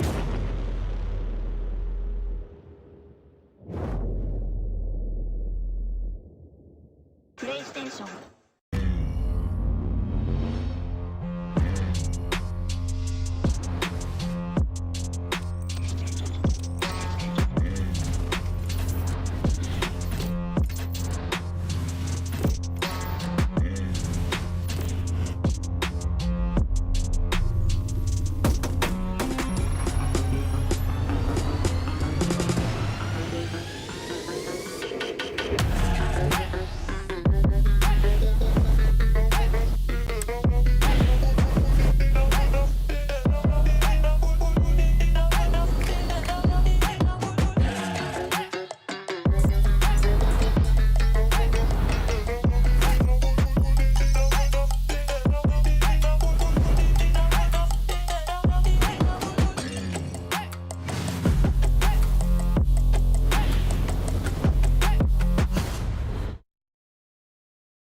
Hey guys, Ketchup and Mustard here, and it's time to test your might in the Mortal Kombat 11 Open Series. Ready to rumble?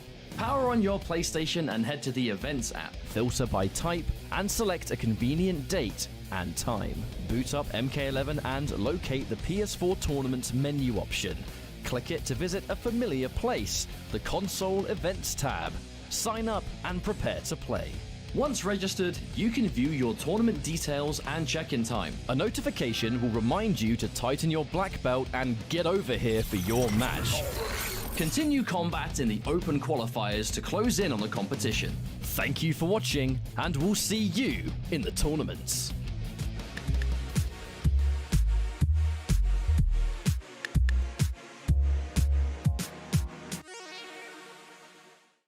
PlayStation.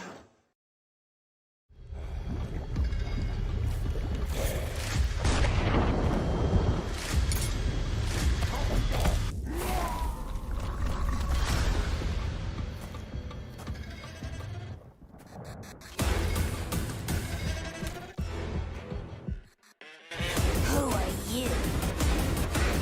I'm your worst nightmare.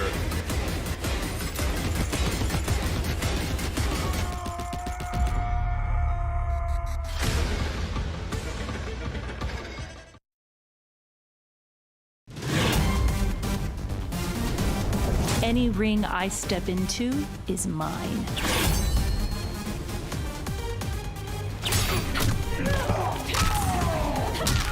End of the line. Then this fight is now personal.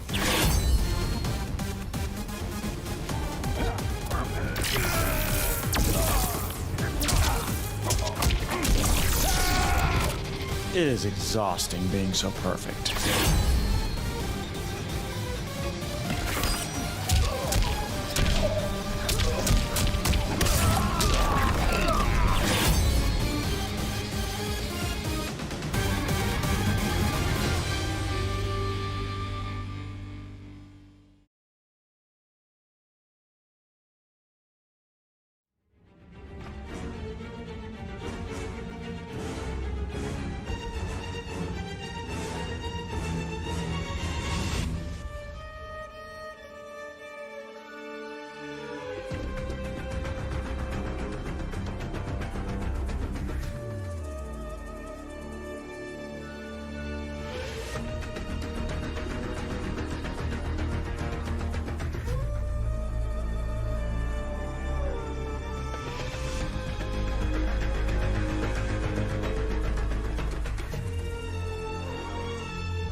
All right, everybody, welcome back to the NA West Top 8. We've been through round number 1. We've already seen some good matches.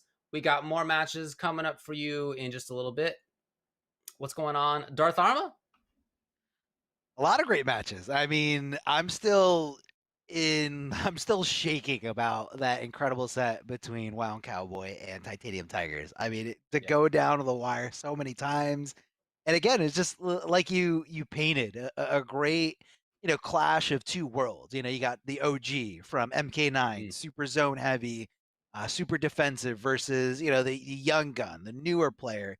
Titanium Tigers making the breakthrough during Injustice 2, a big breakthrough in MK11, especially as, a streamer that can play all these different characters. And it's just so cool seeing them, clash. On top of that, you had the fact that Titanium Tigers was playing only Shao Kahn. I mean, it doesn't get any hyper than that. I feel like everyone says that Shao is seen as like the worst character in the game. I mean, is that still true? I don't know. Are you asking me? Because I feel like I asking the world compared to what everybody else says, but okay. In any case, I don't think that he's fantastic. What I do think is fantastic is the PlayStation 4 and the open series that it does. Thanks to them, as always, the Mortal Kombat 11 Pro Competition is presented by PS4 Tournaments. There are weekly competitions for all skill levels here. You can compete against friends and rivals, get unique rewards. Head over to the PlayStation 4 Competition Center at compete.playstation.com, sign in with your PSN ID, and you can easily see a list of available PS4 tournaments to sign up for. A lot of cool things out there. Please check it out. Here's what we have going on our side of things. Again, winners finals will be DJT versus Plus Is Not Real. First, though, we're going to get to losers side. King Gambler versus Unfazed Moses will be starting things off. And then the winner of that will be playing against Titanium Tigers. Again, just to reiterate, if you weren't here before, too easy, super awesome player. Unfortunately, had some other things he needs to do. He's headed to Ukraine for the We Play event. So he had to bow out after making winners semifinals. That's cool, though. We still have a lot of great stuff to watch. Gambler versus Moses is coming up next. And again, to talk about these players and where they are in terms of points, what we're trying to do is get into the top 16 among all points earners in order to make the finals week. King Gambler is coming into this 6th overall in points. He's already in a pretty good spot. Unfazed Moses has no points. He didn't have any points before this top 8, and he moves forward. His quote was, keep moving forward, and he does that. So we're looking forward to seeing him, but also I'm really excited now to see Gambler with Devora. He told us to expect Devora as well as Nightwolf. I want to see what variation we're looking at. Yeah, but a lot of different, abilities to kind of equip in here. So we got some normals in here: Parasite, Deadly Swarm, and that word I'm not going to even try to pronounce. Yeah, I like what the extra normals do for her, getting a little bit more damage in some situations where she couldn't otherwise, threatening a little bit different than she could otherwise. See that spacing? It's like he knew exactly where low slide was going to end and able to connect a bug thanks to that recovery. And it's not even a lot of recovery frames coming out of there. That's going to be the overhead. A little bit more risky there, but again, you want to kind of throw that wrench into your opponent's defense, keep them on their toes, keep them guessing. Here, right now going for a ride, but Unfazed Moses decides, instead of getting aggressive, tries to back up, and you gotta watch out. Devora, really good jumper in terms of horizontal range. That means she's so, at a lot of different ranges, she's just one jump in away from connecting that little stinger and going into, full string, a full combo. So you gotta think twice about, how, when can she actually jump in. A lot closer, it's a lot closer, or, a lot farther than you think. Flawless blocking that gap. Moses showing everybody that he does know the matchup, does know the string patterns, and what does have a gap in it. So he's gonna kind of keep Gambler on his toes a little bit here. Beautiful conversion right into that interactable big boot right to the face. Taking control here big time. Moses does have defensive bars in case the launch comes again. Gambler's lockdown situation. I love his mid-range play. What a duck right there. Again, as you said, he clearly knows the matchup. Yeah, Yep, he knows the strings, in and outs, properties, gaps, the whole 9 yards. Gambler staying very safe right there. Look at the threat. They both had that fatal. Can he get there? No, neither one. Keep it safe, trying to keep it safe, but yes!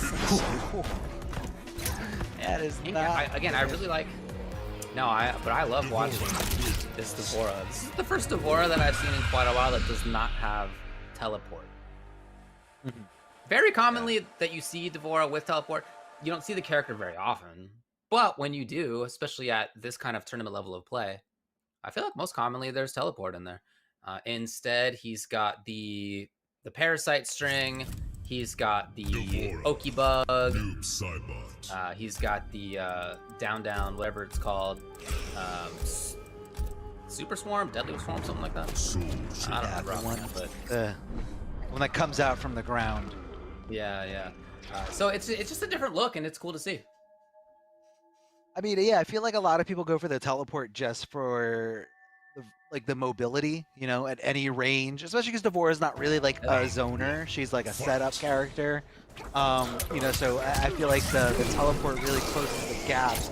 But I definitely agree here with Gambler. I mean, if you got a great jump in, do you really need a teleport to get around some zoning or mid-screen options? The answer might be no. Gambler showing it off here. D'Vorah looking incredible here. Those extended pokes, those long-reaching pokes are just so pesky to deal with. Gonna amplify there to make it nice and safe as the unfazed Moses getting some damage wherever he can. And it's bouncing up over time here. Yeah, no, it definitely is. It adds up. So here's Gambler. Not quite there. It was kind of a funky situation. But there he is, right? As Moses was trying to walk backwards, he was not on the block. Oh, what an anti-air here. Right out the gate. A reversal timed stand 1. Just kind of stops D'Vorah there fast enough to hit as an anti-air. Again, it's all about the spacing and timing. You got to be real precise with those anti-air. Of course, King Gambler can play against that. Maybe next time he goes in with a big jump and kick to stop that specific anti-air. But it's all about the mind. About what options your opponents are going for. Great projectiles. At this range right here. You know, at about maximum range, maybe just outside of maximum range for her. Kind of threatened. Oh, button interrupting here on the back one for Moses. Getting good damage on this too, into great range for himself. Tough spot now for Gambler.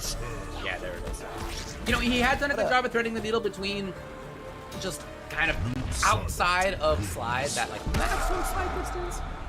But there, ran right into it, and it's going to be game for Moses. That was two completely different games. I mean, Moses being in complete control there at the end. I feel like Gambler never really got, those jump-ins that he got in that first game. Again, it coming down to, being able to make that connection, confirm into damage, especially with a character like Noob, who's always utilizing those mid to full screen options. Whether that's the low slide or those really extended normals. Right now, King Gambler is just trying to cut his losses, or the fact that he's at 1-1 right now. He doesn't want to dive too deep into an unfavorable situation. And here, knowing that he does have the ability to change, although Unfazed Moses is probably not going to change away from Noob Cybot. King Gambler does go with his Night Wolf pick here, and this is going to have the bird that does the debuff. He had that equipped there. So okay, I wonder call how out. that's going to play. Yeah, I wonder how they're going to play into this matchup here. I mean, Noob isn't specifically, actually he is offensive meter dependent if he wants to keep his attacks safe. On clock. He wants to amplify the low slide for the pushback and to make sure that, he's in a safe distance away. So I definitely see the utility here. Great situation here. Oh, Gambler getting maybe a little bit too movement heavy there as Unfazed Moses knocked him back. Looking good. I really like where Moses is standing. I like where he's fighting from a lot. He's backing off to really comfortable ranges for himself pretty consistently. And you said that Hana's Wrath wasn't, you weren't super sure why that's here. It hasn't really come into play yet. No, it hasn't. I mean, he tried to, but every time it connected, like he attempted it, he either got jumped in on, or, you know, Unfazed Moses was able to just kind of slow down the pace. And right now he is running away with this. King Gambler getting hit left and right as, you know, these normal strings just come at him. And right now he's getting a little desperate here, going for that charge. Didn't commit to that jump in. Oh man, and had he swinging committed for the to that fences big time. Oh yeah, no, definitely swinging here. But had he committed to that one jump in, I feel like he committed to everything else except that one jump in that hit. And yeah, that could have been a completely different story. You know, it could have been fatal blow scenario for, you know, some damage into any kind of, you know, mix up afterwards or throw loops. But Unfazed Moses punishing that string perfectly there at the end. Again, showing and demonstrating his knowledge, his vast knowledge of the game, matchups, knowing your opponents or possible opponents' strings in and out. Again, the properties, the gaps, your options. You gotta know your options. That's where you gotta hit the lab. And Moses, I definitely see as a player who is a lab monster, super lab monster. He's been ready for a lot of stuff. I haven't really seen anything catch him by surprise. Right. Round 1. So back to the same matchup, Noob versus Nightwolf. It honestly looked pretty tough for Gambler to move into ranges he wanted to be in. Here, at least it does connect. And he gets the whip punish. Okay, Gambler has the corner just like that. Nice, in there. Now, no offensive bar, but in the corner he gets that anyway. Yeah, I love the scenarios where, like, you can't avoid that deep. You know, Gambler backs up, throws out that hawk, and, you know, you're forced to block it in the best case scenario for you. You're forced to block it. And Gambler in that nice little range, you know, just in case you do up 3 or do anything crazy. He's backing up and just making sure he's, you know, not in any kind of real danger. Round 2.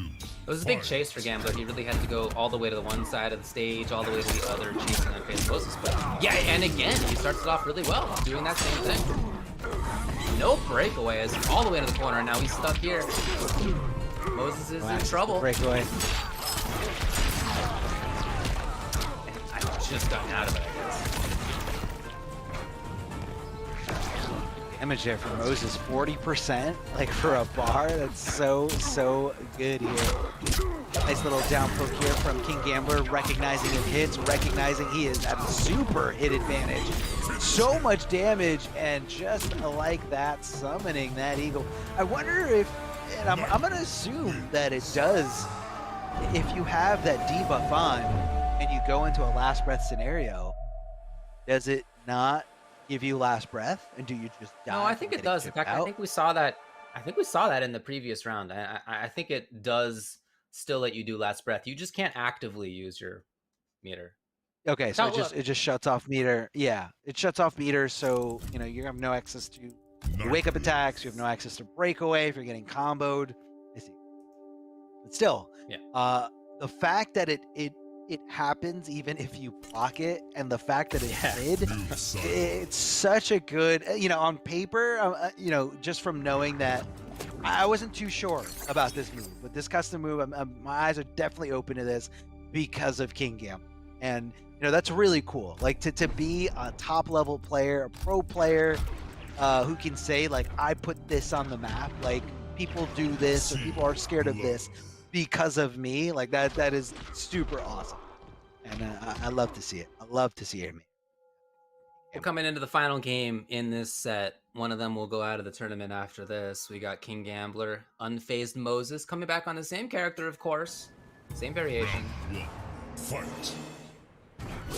See if he can continue escaping. I feel like a lot of the last game was him staying away, trying to stay away anyway. And King Gambler just doing a great job of chasing. Yeah, chasing, again, those jump-ins are really key for Oh, taking away that meter. A nice poke back here from Unfazed Moses, definitely knowing it's his turn after blocking 2 low pokes. Sorry, 2 crouching pokes. Trying to avoid that starfish as much as possible. Young, Unfazed Moses trying to stay back. Just kind of throw out those little clones and just kind of challenge his spacing over and over again. What a hit confirm. And again, knowing exactly when that breakaway is coming and cashing in as big as possible with that down two, knowing that the max damage was coming out. Whoa, what an anti-air projectile. Scary stuff here. But if Gambler finds 2 hits, he can absolutely do this. Oh yeah, no question about that. But that's gonna be a big jump in 3 right to the face. Unfazed Moses on the match point here. Just needs one more round here, and again decides to hold up forward at round start, getting the damage there. But unfortunately, weren't able. I don't think he had the meter there to cash in for more damage. Here we go, take it firm. Oh, and the arrow. Tried to create some pressure for himself. He had the Honda's Wrath in that situation before. Oh, what a counter focus. I love the timing of this from Moses. First kind of stolen situation like that in a while for him. First got the corner, harassing. Tried to bring out the jump punch, but not in time as Moses takes it 3 games to 2 over Gambler. What a great set that was. A lot of back and forth in that one. Yeah, really, really good. And again, the switch over to Nightwolf, determining the match, of course, or the outcome of this match. And Gambler just falling a little behind there. I guess he just didn't feel super confident with Devora after games. Yeah. You know, and just kind of said, I'm not losing and I'm not winning at the scenario. Let me try again with a different character. And, you know, it's got a little bit of a different flair than most other characters, and a mechanic that's so unique. And I feel like it's a very MK11 type of mechanic. You know, you see it in some other customizable loadouts. I know Terminator has a grenade that he can throw to, you know, perform the same debuff, you know, where you go yellow and you don't have access to any of your meter moves. But again, it's something that's very unique, and that's cool. It's cool to see a little bit of It was definitely fun to watch. But there. I think that in particular, I'm impressed with Moses. Again, he came into this saying, I'm hyped to be able to fight an Upkicks, a solid player in top 8, just going to try my best no matter the result. This is the phrasing of somebody who, like, wasn't sure they were going to make it any farther, right? Like, I feel like that's like what you say in that situation. And he's continuing to move on. It is awesome to see. Congrats to him to continue in this bracket. Yeah, man, positivity, trying to be positive, and you know, it just all flows. And right now, Moses is on fire. You know what else is fire? These Astro headsets. We want to give a big thank you to Astro Gaming. Guys, make sure you check out our official audio partner of the Mortal Kombat 11 Pro Competition Tour. Remember, all the caster audio is powered by Astro for the entirety of the season. So if you guys want to find out more, head over to the website. You guys can visit astrogaming.com to see all of their officially licensed PlayStation audio products. A lot of great things there. Treat yourself, get yourself a nice Astro for your setup, for your Zoom calls, or just for hanging out, listening to streams, listening to music, whatever it is. Astro's the way to go. So visit that website. And we're getting down to the nitty gritty here, David. A lot of good players are out of this, you know, aggressive top 8. Everyone coming out here to get those points. This is what these guys want. They're trying to get those points. They're trying to get into that top 16, because once you get into that top 16, you are in the money. You qualify for that regional finals, $10,000 prize pool on the line. But first, you got to qualify. First, you got to get there. DJT, who's not really a newcomer in the sense, he's been in the scene for a very long time, dating all the way back to the MK9 days, but this is going to be his first appearance at all in the Mortal Kombat Pro Competition for NA. And we're going to see a little bit of him a little bit later. Right now, oh no, I'm sorry, his match is up right now. It's right now. He got Winners Finals right now. Yeah, he's only played Rain, in fact. That's what he said in the chat. So I'm super excited to see this. For a player who is as precise in movement as he is, I love the choice of Rain. This character has amazing block dashing. And DJT, you know, thinking back to things like in MK9 days, he just is so good at taking a character like Cyrex in that game, playing without kind of the approach, the grounded approach, and you have to play like that with Rain. And I love that. I think this is a super cool choice for him. Now the explosivity is not there. I don't mean to compare the two characters otherwise, but in that way, kind of grounded approach. Yeah, I get it. I think it was more, about that the crazy damage output, and we definitely saw it a lot from DJT in the early days of Mortal Kombat 11 when he was playing Baraka, was gutted equipped. So, he was about being patient, wait your turn. Once I get that hit, I am going to be doing massive damage. Loading over to the other side. Away from Cabal here, we have Plus is not real, rocking, we saw him do great with Cabal there, getting around a lot of things King Gambler is throwing his way. Throwing some projectiles. DJT just being real patient, ducking under them, not going too nuts, not going too crazy here. Light gas combos thanks to the corner, a little bit more damage, and that is swinging on. Just swinging. Forward 2-2 from Cabal. And just like that, nice little confirm, no problem at all here for Plus is not real. What a flawless block for DJT. Seen as a really good anti-air in this game. Flawless block up 2-ing your opponent every time they try to jump in, but you gotta know the timing. Here's DJT, first big chance for pressure. He's got the corner, and just like that, Plus it's not real challenges, he gets out. Wow, unfortunate for him, but DJT took advantage of it. The down one challenges here from Plus is not real. Goes for the full string. Definitely negative after that, but still willing to swing. And I think that's what DJT is realizing here. Recognizing what he's got in front of him. And that's going to be a nice conversion. That's what's so good about Cabal, is his ability to convert from all these, strange situations. Like down folks hitting somebody that's airborne.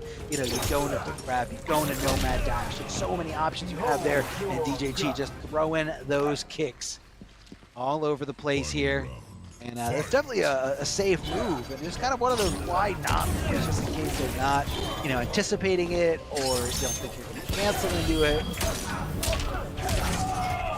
Like gas, don't come to the rescue here. Oh yeah, mobility 101. Not out of those situations. I mean, he made the right call there, but that's insane in that defensive bar.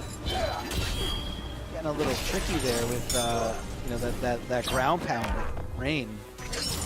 Checking some interactables, the smoke bomb for a potential combo situation. That is just a nomad dash that, again, you're throwing all caution to the wind here. This is DJT. I mean, we got some OGs in here, and we've got two extremely defensive OGs. DJT going for a ride thanks to that hook grab, thanks to that hook slam at the end. Possibly looking for a breakaway attempt, as it is the breakable move, the armor breaking in Cabal's set. Wow, those early hit behind him!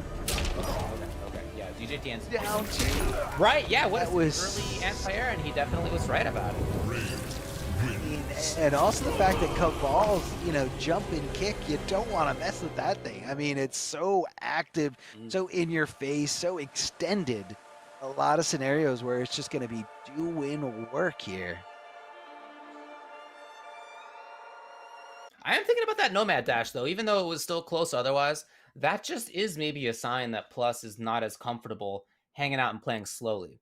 Whereas DJT is among the most comfortable of fighting game players at hanging out and playing slowly. He will just walk and block. He'll just, whatever the slow play is that he needs to do, that's what he'll go for. Again, still very close, right? It just might be a different style. And, however, I am curious to see how that evolves as this match goes on, whether DJT can create more of those situations where the opponent feels uncomfortable and wants to make some rash decision. I mean, Plus, back to the same character. Walk and block is definitely the name of DJT's bread and butter. I mean, walk, block, and wait for that scenario. Although Rain's not, this crazy damaging character like Cyrex or Baraka, you know, it's still, I think it's just a character that makes him feel comfortable with movement. You know, he's got a great backdash, the wave dash is insane. I mean, this character moves literally like water by design. Oh, trying to snipe him out of the sky, but Cabal throwing that projectile just in time to stop that arc.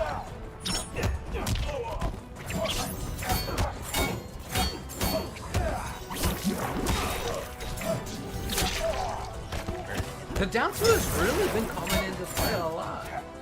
Yeah, man, he's waiting for the opportunity. He's not throwing it out like willy-nilly. You know, even a down two as great and as fast as Reigns, it does not have any invincibility properties or any vulnerable properties.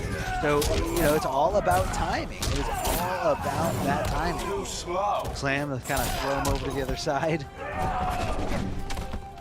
He's gonna be swinging around here. Plus is not real. Definitely more comfortable in this round. Having a bigger life lead, but even though he has a life lead, still willing to just go in, and DJT reacting to that jump in and just sniping him out of the sky again. There it is, when a player is too defensive. Holding onto that block button, you gotta throw that wrench into their defense. Go for that throw, go for those overhead. Just to keep him guessing. That was a beautiful punish, a beautiful call out. I mean, he was looking for either up 3 or up 2. Again, both options are actually just punishable on the block. DJT still pressuring here. Plus grab. DJT no resources. And there, didn't even notice that was a throw came behind Dick. Wow, I guess he just couldn't, he didn't have the life to absorb. No, he definitely did not. I mean, it was a big jumping kick. He was hoping that maybe a jumping punch or, you know, wake up or you know, some meaty buttons were coming his way. But yeah, definitely depleted that life right away. JT in a comfortable spot. Well, up 3 yet again. Plus is not real. Has done that a few times, not just in this match, but last time we saw Cabal as well.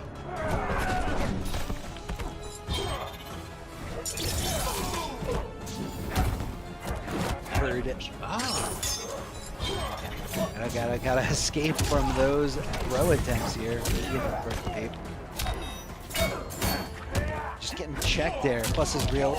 Biding his time, waiting for it. DJT making the best of a situation here, trying to press those buttons on his wake up. And again, just keeping him in check, keeping him completely controlled. What a throw tech here from DJT, and why not? Here comes those flurries of kicks as Rain just trying to get some damage wherever he can, and that's DJT calculating what he needs to win in that scenario. I mean, he didn't need a full combo, but he did need something more than just a poke. So again, you're going to be throwing that move out there. That move, pretty good in terms of risk reward. You're not risking much, and you're getting something pretty good, some decent damage. Good setup on you know, Oki. You know, you can jump over to the other side, making a whiff. Might be seeing some Kano. We saw a little bit of this before. Yeah, we saw a little bit of this before against King Gambler, and then you know, eventually opted to switch away from Kano into Cabal. So now he's going to be playing to something a little bit more different. I think having a command grab against a very defensive style type of player is definitely really good. Command grabs in this game are just insane. I mean, so many. Even though, you know, Kato's is not a mid command grab like some broken characters, but, you know, still very useful to kind of just, you know, keep your opponent, you know, in check. You know, if they're just gonna block and block and block, and they're very good at reacting to throw tag, which DJT is. I mean, he's been doing it since MK9. Oh, that could have been a crazy conversion. From a wake up 3 from Plus is not real. That's a big whiff right in front of DJT. You don't want to do that. You don't want to whiff in front of anybody with skills like this. Here comes the mid, the meaties all over him. I really like this backing off from DJT. He's got the ability to strike back in so quickly whenever he wants to. You can see, yeah, backing off yet again. Ready for the whip punish, ready to just maybe control space. That's cool too, either way.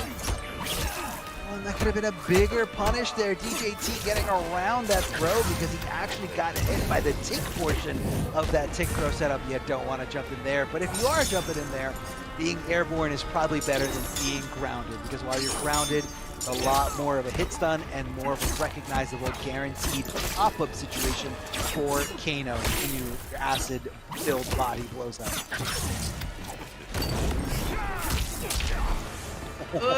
This is again the kind of impatience I think that we saw when Cabal did the full screen no dash, right? Same kind of idea. Well, you know what? I'm gonna give him the benefit of the doubt, just because if it was any other character with like not as good of movement or backdash, it would have been a good thing to do. Because most people in that scenario back off, they panic, and they let go of block. But DJT was able to wave dash far away so fast that he was able to switch back to defense. Oh man, this guy is running away with his Kano with the command grab, the down one asset. DJT, I don't know if you can make this comeback if your opponent is really far away from you. All he needs is one knife throw, and the knife throw recovers so quickly, fast enough to block that perfectly timed jump from DJT. So you gotta think of another approach. I mean, this is Kano knife throw. This thing recovers so quickly. Can he make this 3-0 comeback, hit the overhead, follow up afterwards? DJT fighting back with his invulnerable options. Dash it again. DJT out of there. Put himself into the flames!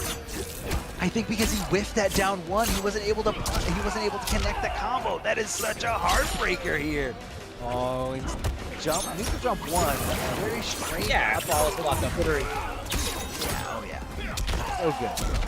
Overhead. Oh my god, DJT blocked leave! That is the crushing blow requirement. And you know, one of the, I'd say the most criticized crushing blow requirement, because that's not the only move that has that specific requirement, but a lot of people don't like the fact that, you know, the requirement is in the hands of your opponent and that it's completely out of your control. But again, that one is if you block too late. And DJT trying to react to the movement, trying to react to something, holding on a block, and just getting his face kicked in. Crushing blow for big damage.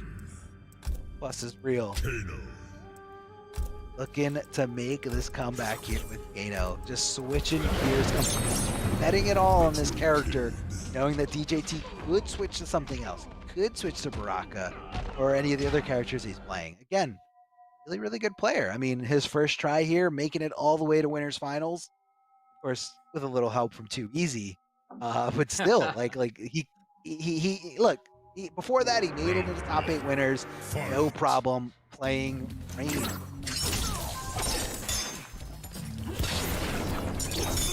The rift that's going to be stopping all projectiles coming his way. That's going to be punished. No, he let go of block. It was a huge punishable situation, and DJT getting a little too impatient. This is not the DJT I'm used to seeing here. Moving forward? Okay, well, it did end up working out. Yeah, the acid doesn't last very long. Offense here. Look at this. Moving in, we had seen so much ranged play, so much mid-screen play, whip punishing type style. Yeah, he rocks off just perfectly at that moment. But that pressure, the complete difference in style is why he now is at match point. 1,000,000% in his head, rent-free, knowing exactly where those buttons are coming, where the whip city's coming. Big jumping kick, and of course, gonna go regular follow-up string here. Gets hit with the overhead from Kano. Definitely good overhead. You don't get too much, it's not super fast, but the situation afterwards. Kano will swing in there with that spit string. DJT trying to jump. DJT again getting clipped here. Bum. That overhead. Tries to go for the tick throw, but able to recover before DJT can swing. It's definitely one of the more faster recovering command grabs on whip. Back 3, it's going to be a nice mid. Definitely safe on block though. That's going to be plus. And DJT able to backdash away from the down one check. That's got to be a little bit demoralizing here. Throw up that rift, trying to minimize this chip damage anywhere he can. Of course, this Kano doesn't have Molotov equipped. He can only go for fire. He amplifies that acid on hit. DJT down to nothing here in this round. Can he make this comeback? He can get him running out of space. Crazy. Look, at least DJT got plus most of the way to the corner. Final round. See if he continues to chase.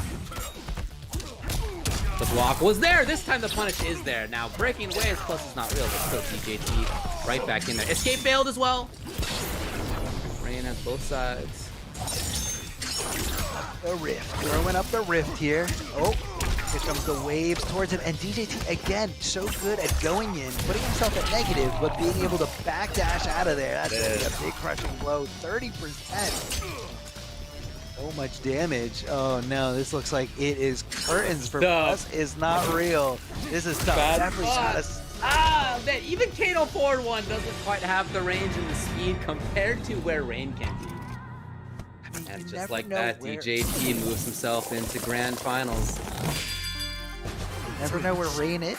He's just able to just kind of move in and out so fluidly there with the wave dashing, back dashing. It just so it complements that mobility so much. And you know, someone who's basing their gameplay around their normals, their footsies, movement is key. Movement is key to finding those scenarios, and that's what we saw there. We saw DJT using that movement, going in and out, and just kind of baiting his opponent to, you know, rely on those buttons, hit those buttons, and punish him for it. Punish him for it before he could block, and that's whip punishing 101. That's what we saw all throughout that set. So DJT found himself in grand finals.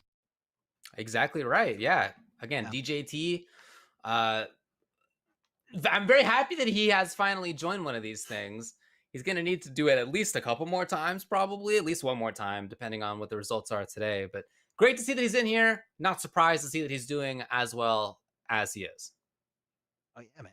Top two for DJT first try out here. I mean, that's quite a statement. That's quite a statement. Pretty good. And he can definitely do it.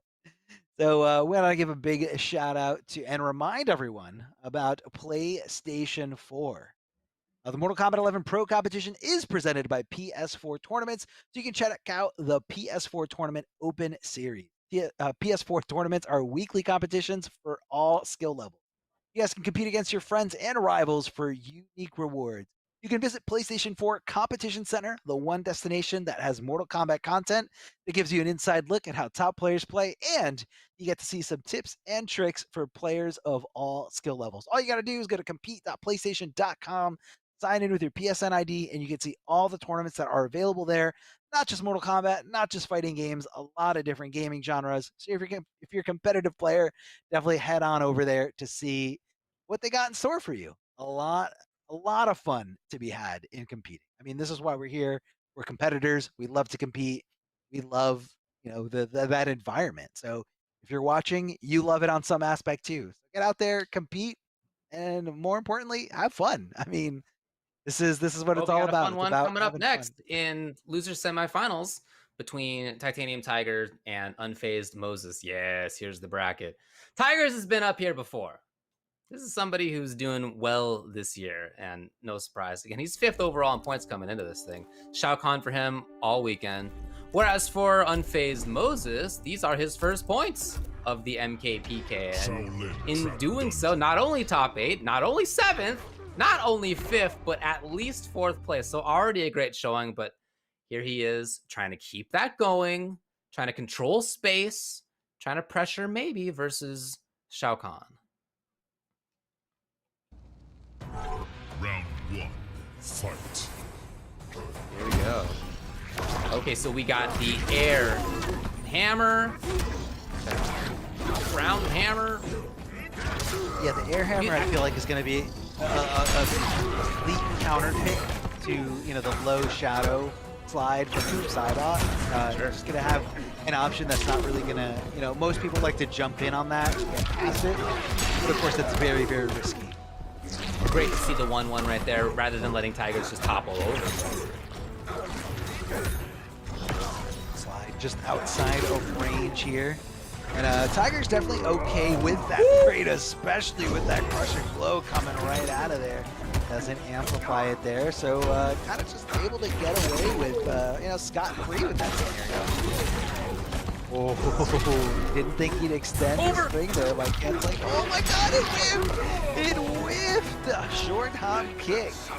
Very, very fast. A lot of people were upplaying that in the chat a little bit, saying, hey, it's fast, even if you're playing offline. Definitely a quick quick little overhead hit. He's very sneaky. This arsenal of Chao Kahn. Throwing spears right over the head, and that's going to get flawless claw. Just to get that extra frame advantage for a little bit more. Jumping over, can he get there in time? He tried for the high, and instead down to Crush. Tigers is just sliding into him. Wow, so much damage, nearly 50% in that scenario. That's going to be a punish. Bro, escape there, backing off. Smart move here from Titanium Tigers. Not sure what that anti-air attempt was, possibly an input error. Backing off.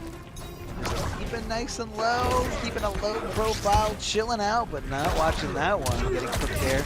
Titanium Tigers needs to make something happen as he just gets decimated here by that brutality. Amplified low slide from Noob Saibot, just leaving nothing but a hammer and a pile of blood that used to be known as Shao Kahn. Titanium Tigers has the entire roster at his disposal, at his hand, in his portfolio. But I don't think we're going anywhere else. This man's going back to Shao Kahn. Yeah, he's going back to anywhere Shao else.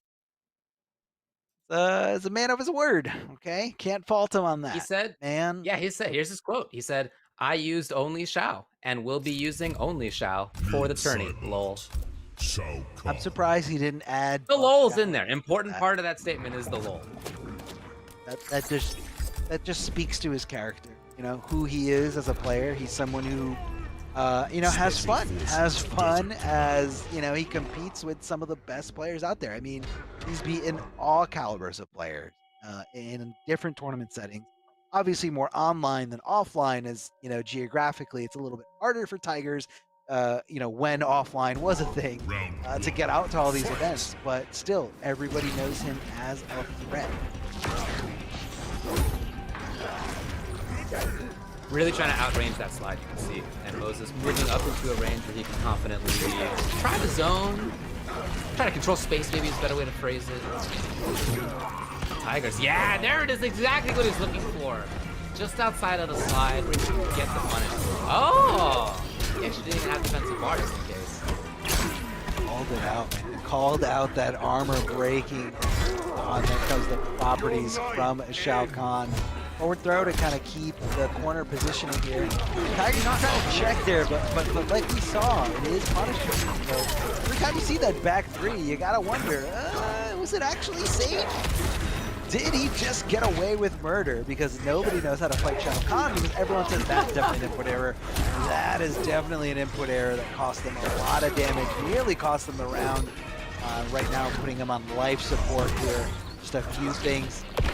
He could whip on. He was hoping for the rest of the string. It didn't come. But we have a very dangerous Tigers. No, Unfazed Moses is going to seal that one. Shutting it down. Unfazed by the potential upset scenario here. Trade for trade here. Doesn't look like anyone's going to be the victor in that scenario, but that is going to be a clean hit from Titanium Tigers. And he's just kind of backing off here, trying to hopefully catch Unfazed Moses sleeping there at the wheel. Tries to connect that sweep. That sweep is only like -2.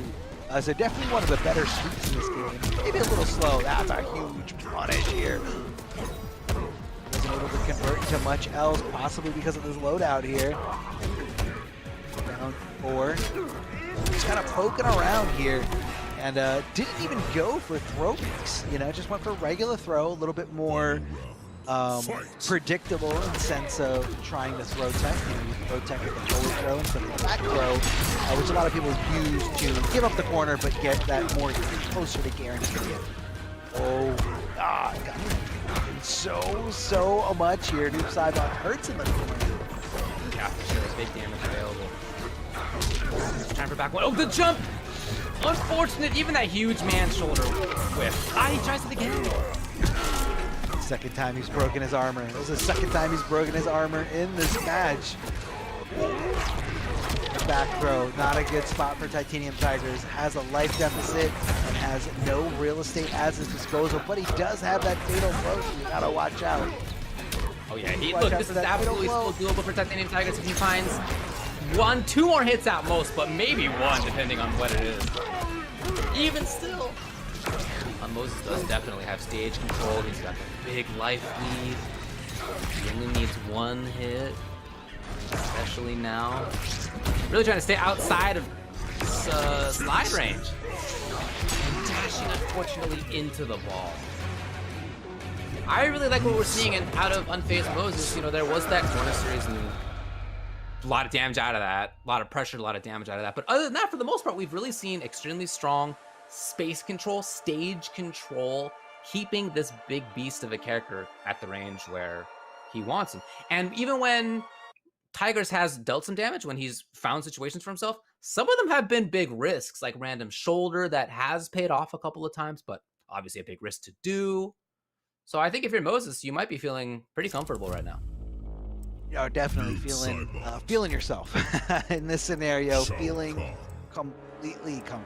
I mean, you know the scenario here, you know what Tigers is willing to do, and what he's willing to do is stay with Shao Kahn. So he's not sweating it. He's not sweating this at all, and just kind of trying to keep, you know, the long game maintained here. You know, you don't want to burn out in this certain scenario.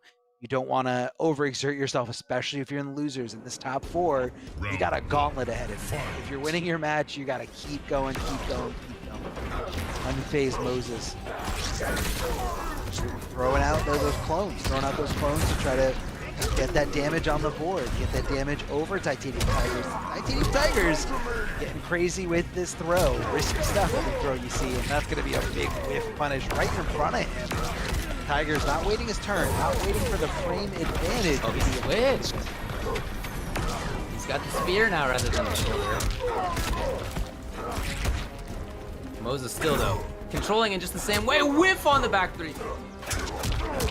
Too far on the grab, and Moses does not let that one skate by. It's match point for him, and he has been in control through this whole match. Fight. This is looking like this is about to be our first actual 3-0 here in this top 8. I mean, again, pure dominance we see from one side to the other. Moses, great attempt to just kind of, you know, shut off that real estate here for Titanium Tigers, throwing them towards the corner, and just kind of walking in and out. Oh God, here comes that spear charge here from Shao Kahn. Versatility of this bar. Now he's got the hammer drop. That's very scary. You know, down to trade, definitely not going to get Shao Kahn's favor. Oh man.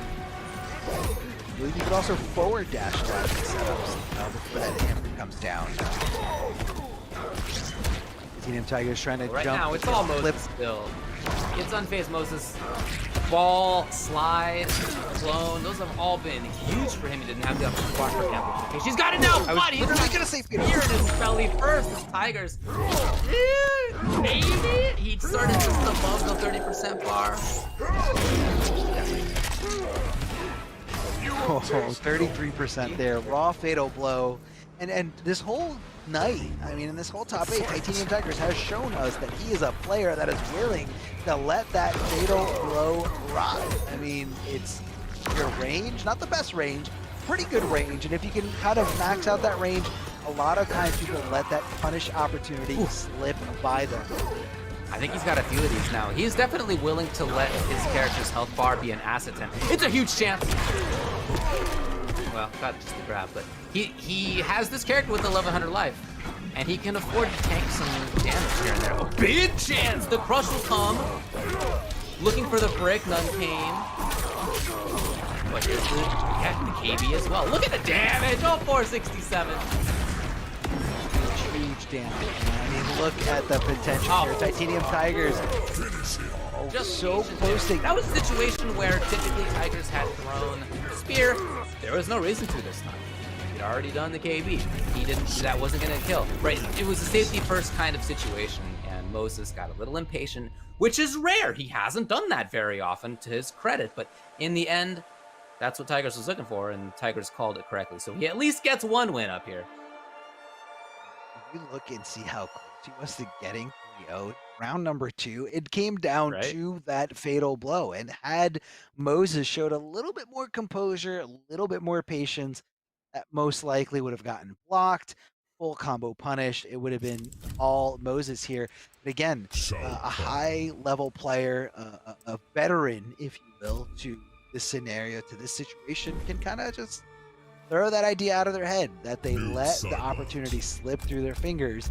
And, you know, you can't change the past. You just got to move forward. But I don't blame Moses for getting a little too antsy, or, you know, wanting to finish at 3-0, because, again, you have all these other matches ahead of you. And this is definitely as tough as the competition gets. I mean, these aren't pool matches. These aren't round 2, round 3 matches. These are top 8 of, again, the best players out there in this region. This entire western part of North America is just filled with killers. Well, Moses is unfazed. He's looking good coming into this. Tiger's backing off. Yeah, he wants those spears. Right, the trades are great for Titanium Tigers. He's got more life, right? He wants to load the KBE. Ah, this block up enough money.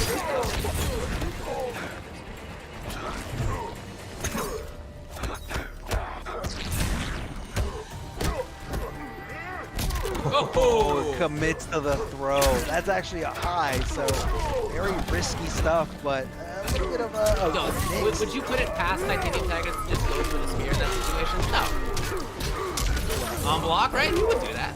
Sure, absolutely would in that scenario. So you're just kind of blocking and just hoping that he puts himself in a punishable state.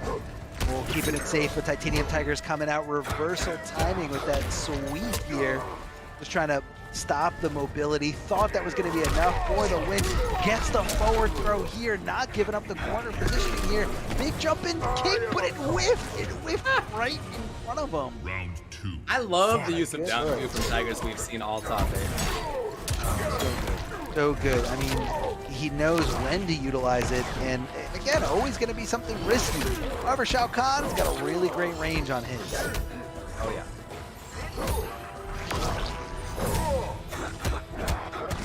Too far for just the regular punish. How about that? Tigers will get a grab into Patience. He's gotten several of these spears, so he's good on the KB requirement. Just a question of whether he can find more hits, more knockdowns to get pressure. Good awareness. And it does look to me like Moses is unfazed. Still ready. Yeah, he's controlling at a great spot. And ready for the protect. Tigers cannot take the trade. He is not, he can't afford it. Cannot afford it. Didn't have enough. Didn't have enough in that health bank. And Tigers finds himself again on the bad side of a match point, but he's one round away from tying this up. There goes the spear charge. Not good, but this time unfazed Moses, showed a little restraint and decided not to go for the breakaway, but Titanium Tigers was fine with that and said, okay, cool, I'll cash in on this crushing blow. This is final round situation anyway. Spear not in his favor. Moses, but he comes the teleport. Lots of damage here. Gets the hard to do combo. Spear trying to just close like a zoning Shao right now. He actually got over. That was so sick. So hard to time. It was a little low crush action for you. I don't know. Life bar advantage. Even more because he's got 1100. Here's Moses. Whatever he wants. Can he punish? I guess not. Oh, he faked the overhead and just went regular throw. Man, this is down to the wire, down to the wire. Can Moses make this happen? This is it. Oh, doesn't do anything about it. Tries to poke back. Yo, Titanium Tigers connecting the hit. Oh, getting the throw here. Grab a couple of times. It is 2-2, and Tigers has been here already in this top 8. Keep in mind how his match versus Wound Cowboy went. It was 1-1. It wasn't a 2-0 situation, but other than that, Tigers had to make a comeback. He had to come back from down 2-1, and he did. He won those 2 in a row, and in part by taking some risks as he is here, but that's just kind of the nature of the character, and he's making it work. Absolutely making this work. And again, Shao Kahn, a character that not really seen in a lot of aspects of high level play. There are a lot of high level players that want to play this character.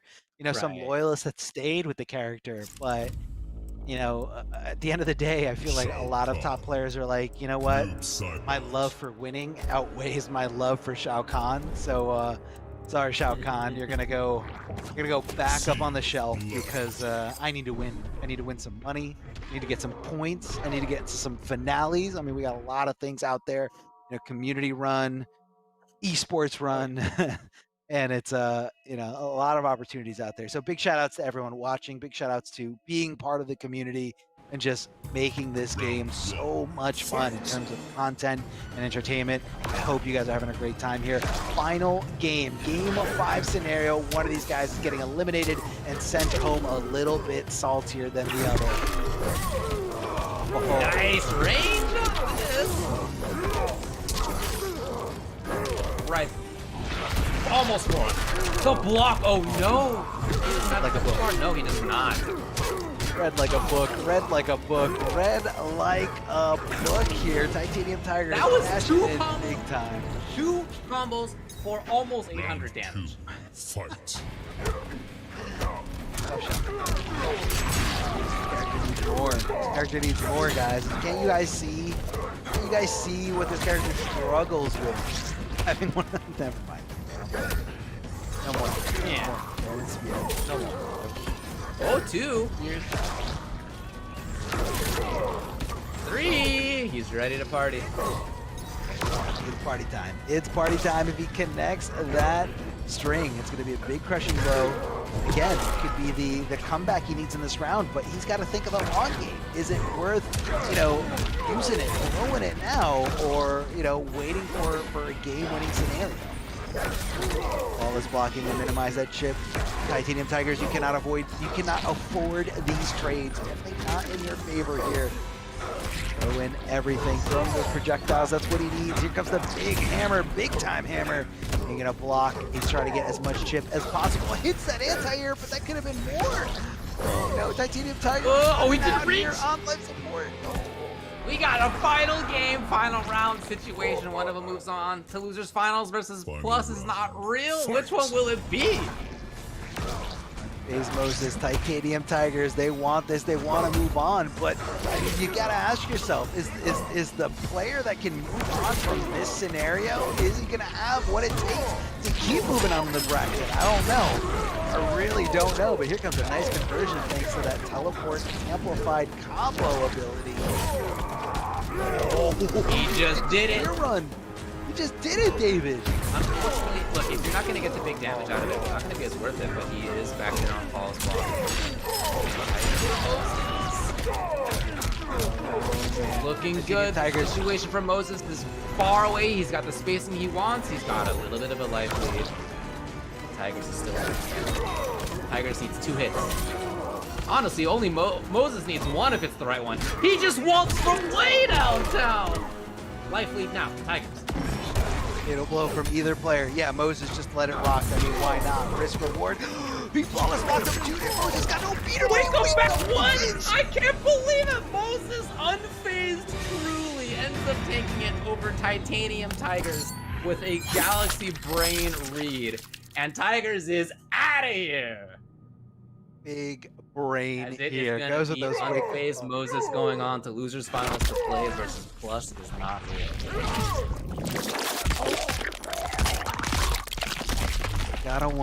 You gotta wonder how close this was to a 3-0 scenario. But you know what they say, it doesn't matter if you win by an inch or a mile. I mean, winning's winning, but there's a sense of stamina here, endurance, if you will, because again, the next 2 opponents that is in the path, right directly in the path of Moses, they're amped up, they're ready, everybody wants this win. And, you know, if you just came out of a grueling set like that, how much do you still have left in the tank? How much can you dig in? Clutch scenario after clutch scenario. So there's no way. Are you asking about Moses... unfazed Moses? Are you asking about unfazed? That's true. Phased? Well, we'll see. That's true. That's true. I think he's phased. I mean, I feel like at some point, you know, every gas tank gets on E, and you know, everything has gotta come to an end. Unfortunately, that is a rule of this world. And another rule of this world is that you should represent your region, represent your community, represent the game that you love. Guys, hit up Amazon.com/Mortal Kombat. And like I say every time, this slide does not do the merch justice. There's a lot of different options out there. Not only Scorpion, Melina, Sub-Zero, you got Raiden shirts, and a bunch of other characters. And the only way to find out is if you head on over there and see all the merch you got. They got hoodies, they got long sleeve shirts, tank tops, and not only just shirts and clothing, but they also have some figures. If you guys love collecting things or just having something nice in the background of your stream, definitely check out Amazon.com/Mortal Kombat. It definitely helps support the scene, helps support this production here. Just giving a little bit of love to what we do here. We hope you guys are enjoying this. And if you are enjoying this, which again, if you love Mortal Kombat 11, you're definitely enjoying this because this is some high quality matches. Don't go anywhere. We're going to take a quick break, but I promise we'll be right back. Sit there.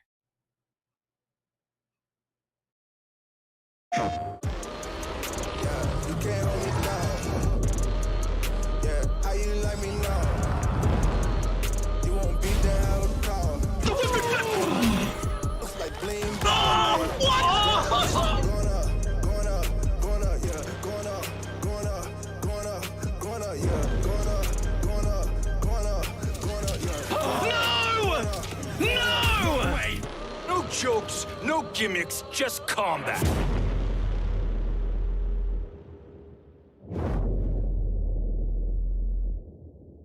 PlayStation.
Hey guys, Ketchup and Mustard here, and it's time to test your might in the Mortal Kombat 11 Open Series. Ready to rumble? Power on your PlayStation and head to the Events app, filter by type, and select a convenient date and time. Boot up MK11 and locate the PS4 Tournaments menu option. Click it to visit a familiar place, the Console Events tab. Sign up and prepare to play. Once registered, you can view your tournament details and check-in time. A notification will remind you to tighten your black belt and get over here for your match. Continue combat in the open qualifiers to close in on the competition. Thank you for watching, and we'll see you in the tournaments.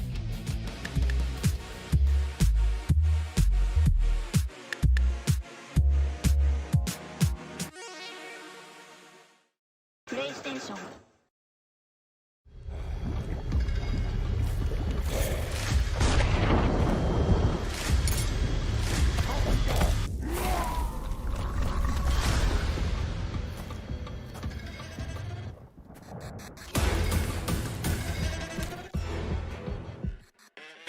Who are you?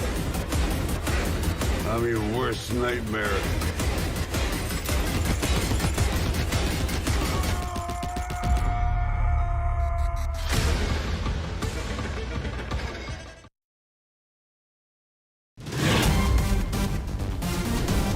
Any ring I step into is mine.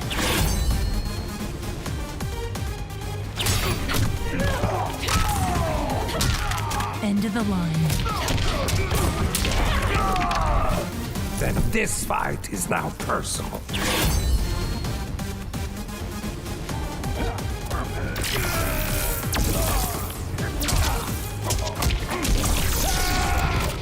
It is exhausting being so perfect.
Hello and welcome back.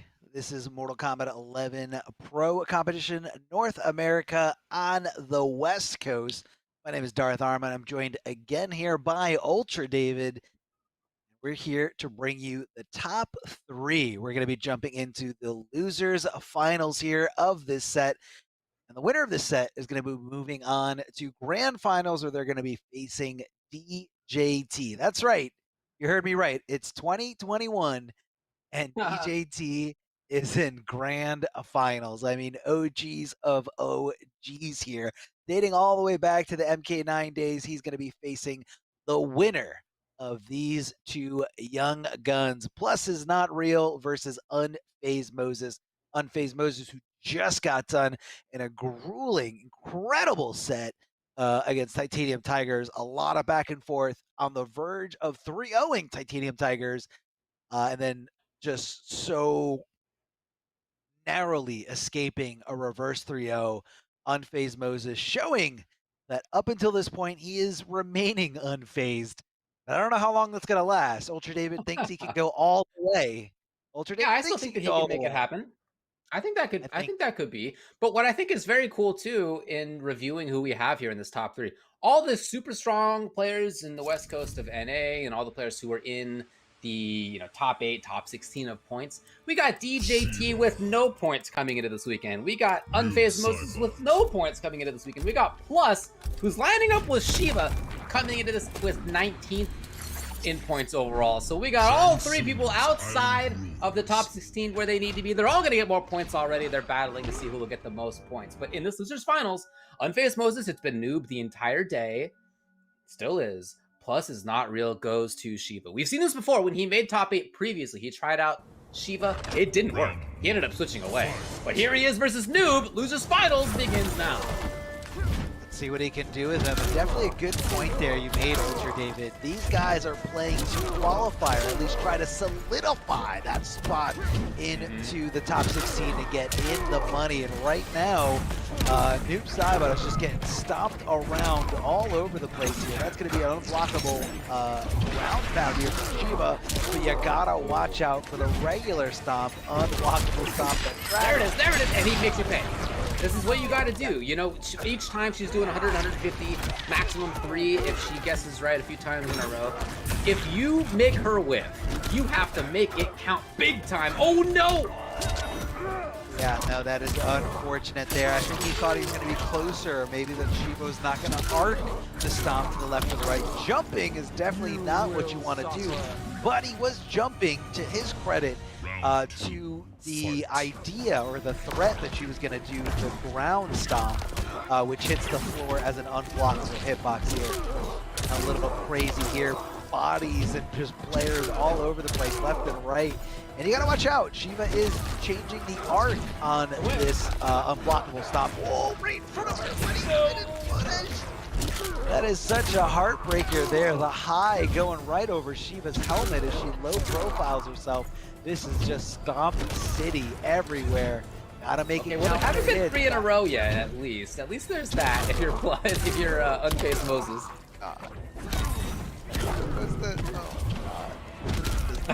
You're supposed to. So and there's finally the piloted far away version. I think that's the first one we've seen. This is definitely like maximizing the stomp. That's the variation, you know? Yes, is it enough? That is enough. What a game by Plus is not real. I feel like he guessed right on 1,000 stomps. Now, when you have the, whatever the other one's called, the Tremor or whatever, when you have the pilotable version of Stomp, like each time you go into the air, you're probably more likely than not to guess right? Like it's a tough situation to deal with as the defender. The big bummer here, if you're Unfazed Moses though, is that he did make a few of them whiff, and he only got one of them to be significantly punished. If you can instead get the big damage each time, she's not there for very long, but you know, you have enough time to punish. It just didn't quite work out. If you can't convince her that it's not worth the life bar to do that, you're gonna have a real hard time. Yeah, I mean, she's gonna keep doing it. If something's unsafe and your opponent is not giving you a reason not to do it, you keep doing it. Just keep doing it. And again, you can see Moses has kind of a plan here. He's switching over to a different character. We're switching over to Sub-Zero. He's gonna have the Arctic Trap down here. Let's see how this plays into effect when it comes down to it. He's also gonna have access to Slide, so that extended mobility is gonna get him out of most of the bad situations here. Is he gonna do it? No, doesn't decide to Slide or Arctic Trap. But look, if you do a slide and you get out of that, okay, fine. Like you don't get hit, but you're also not punishing her. Yeah, no, you're not, but you're also not getting hit. And I feel like it builds up enough space for you. Oh, and back one is going to be insane punishing this. I mean, it's got such great range. Throws down the Arctic Trap, and I love the choice here from Plus is not real. It says, all right, the Arctic Trap is here, then I'm just not going to stop. Backdash from Sub-Zero, it's slow. I mean, definitely not one of the best, but not the worst either. But it looks like that option is going to be tough to deal with if Shiva arcs it to that direction. So it's all about the guessing game here. It's all about, is she going to not arc it? Is she going to delay it? Is she going to go left? Is she going to go right? So, you know, always got to keep guessing here. Big jump in, going for a regular low string, and Shiva just extending that pressure, extending, you know, after a lot of back here. Finally, it does work out. Unfazed Moses gets some damage, chooses not to do the amp. He wants the pressure here. I like the idea. Don't give up the space, right? Yes, you could do more damage otherwise. Oh, nice pickup. But you really don't want to let this character go. Try for overhead. Oh, we're gonna amplify and gut. Sub-Zero bleeding all over the place. The more he moves, the more he bleeds. Good flawless block. Tries to slide to get out of a bad situation. And no, Backdash too obvious. man. I feel like he got hit out of a backdash half a dozen times. A lot. And yeah, I mean, sometimes you guess wrong 1,000 times in a row. I mean, not only backdashing in most of the scenarios, especially that last one there at the end. I mean, he was in the corner, and there was only one way for her to really go. I feel like there's some options that you can do. I know Sub-Zero's back one as some kind of vertical hitbox, but again, that depends on, you know, how Shiva's coming down from the stomp. If she has it equipped, which this one definitely does, you're going to be seeing an arc to the left or to the right in, you know, almost every situation. Like, very rarely will Shiva just let it rock normally. That usually happens in the corner, but for the most part, she's going to be going left or right. And if that backdash comes out, I feel like his guess should either be you go for the forward dash because it's fast, it recovers quickly, you can get a punish, or you go for a slide. Backdash, I don't think should be visited very often. It's not cutting it like this. Slide, you try to get some kind of life lead. Ah, here we go. So there's the utility of the Arctic Trap. Forcing the opponent to go to the other direction. I'm ready. There it is. Let's see what the slide. On E, David, I'm telling you, this man, the tank is empty, and I don't blame him. I mean, the what he just went through is insane. Down 2. Big damage here. Yeah, go for the slide. Get out of dodge. Reset the situation. What a conversion. What a pickup here. Yeah, jumping is not a good idea when that unblockable. Oh, you're in the corner. Yeah, rolled into the corner where as you were saying, your movement options are constrained. There it is, the slide gets him out of that scenario. Last time it was not good for him. Oh, tries to go for the forward dash here. And again, Shiva can predict this. She can kind of anticipate this and change the art. You know, she's not just doing the same move over and over again. You know, she's got the different options. Yes, it looks like the same move over and over again, but pay attention when she goes a little bit to the left or a little bit to the right. Oh, crushing. Or when she does it faster or later. Yeah, she's got all sorts of options out of that, that's for sure. I think it was supposed to be a slide, but it was crosses on inputs. Oh, man. Finally, whip punish comes. Unfazed kills is with the chance. No breakaway, finally, yes, it comes. Oh, you know, the question is, how long can he snowball here as Sub-Zero? Not very long, unfortunately. Oh, he should have slid out of there. He should have slid out of there. Of course, she's going to go to the right, and that's going to be chip damage. Plus is not real. Moving on in convincing fashion here. Shiva stomping all over the place. And just to add insult to injury, one more stomp for your troubles. Plus is not real. Moves on to the Grand Finals, where he's going to be facing off against DJT for one last time. But remember, this is a double elimination tournament. So that means since DJT has not lost an entire tournament set so far in today's bracket, he's going to have both of his tournament lives intact. So he's got to lose 2 sets. DJT only has to win 1 set here. Again, double elimination tournament, 2 lives to every opponent, every competitor here in this scenario. That's a tall order. That is a tall order against someone like DJT, someone who has not fallen into the losers bracket in a very long time.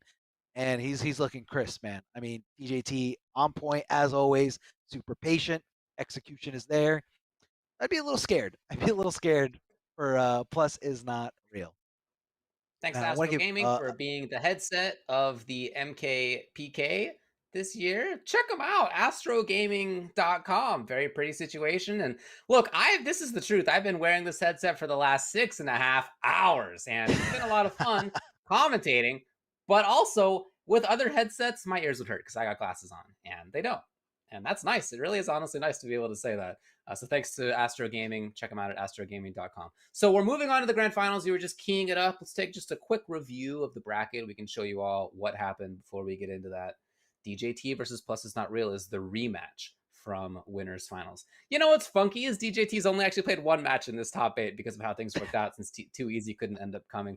Rarely you say that. His second match of the day is going to be in grand finals on winner's side. Pretty good situation to be in. Plus, it's not real. Just made it over Unfazed Moses. We saw him beat King Gambler. These are a couple of very strong players. Again, though, you know, Unfazed Moses kind of got kicked to the curb there a little bit. He got stomped out of this thing. But I do want to say that I think it's awesome that this was his first top 8 in the Mortal Kombat Pro competition, and he made it this far in doing so. That is a fantastic result, even if it's not ultimately where he wanted to be in the end. Still, awesome job today. But again, it's going to be grand finals. DJT versus Plus is not real. I'm expecting this to be Rain again. I don't think I would expect any differences. We saw a couple of characters for DJT, of course, last time when it was him versus Plus. We saw, for Plus, we saw Cabal, we saw Kano. Kano had the W. Cabal lost twice. Kano lost once, won once, though. Maybe that's the play here. You go back to the character that you had a little bit more success with. That's true. Yeah, I mean, you're going to go in with some data that you already got, you know, and data that's very new, data that's very fresh. You know, command grabs doing a lot of work. I don't want to say a lot of work for you, but command grabs being very successful. Again, you got to know your player. You got to know your opponent. I'm sorry, all you young guns out there. Sometimes, once in a while, you will get an OG, and you might have to, you know, ask a historian like myself, you know, what did this player play like? Like, some people don't know. Like, some people just might not know. They didn't play Mortal Kombat 9 competitively, but let me tell you, when it comes to defensive play and patience, like, that is key. DJT all the way. Very preserved, very well calculated, and she's just so good. I mean, so good at doing what he does, and that's sitting there waiting in the shadows, waiting behind his block button for that one time that you mess up, that one time you put yourself in a punishable situation, and he makes sure that it hurts. Rain, a little bit different. I don't feel like this character is really his style, outside of maybe just feeling at home with the movement.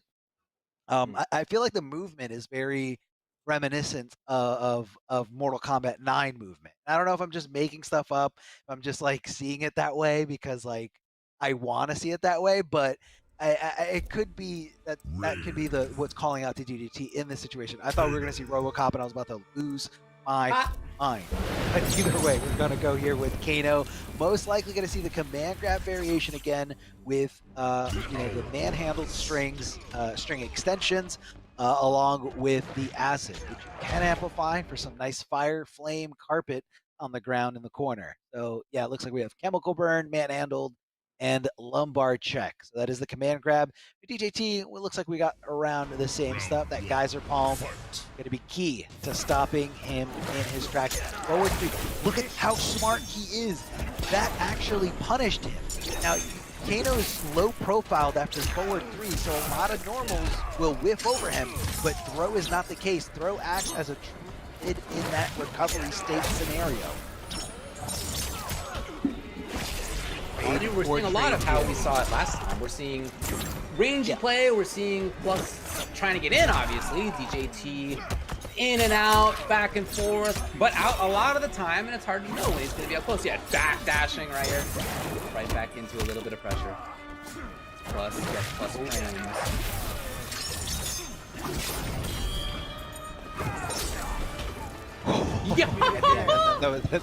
That was a desperate attempt. Round 2. I don't know how that projectile was able to come out in time. I mean, Rain definitely doesn't have one of them. I think that was on reaction by DJT. I don't know, man. It was definitely beautiful to look at here. Watch out for that lumbar check. It is going to be a command grab. You cannot tech those. Tech those. Straight knives. Going to amplify it for the second hit. DJT amplifying a projectile of his own. Here comes the wave kick here.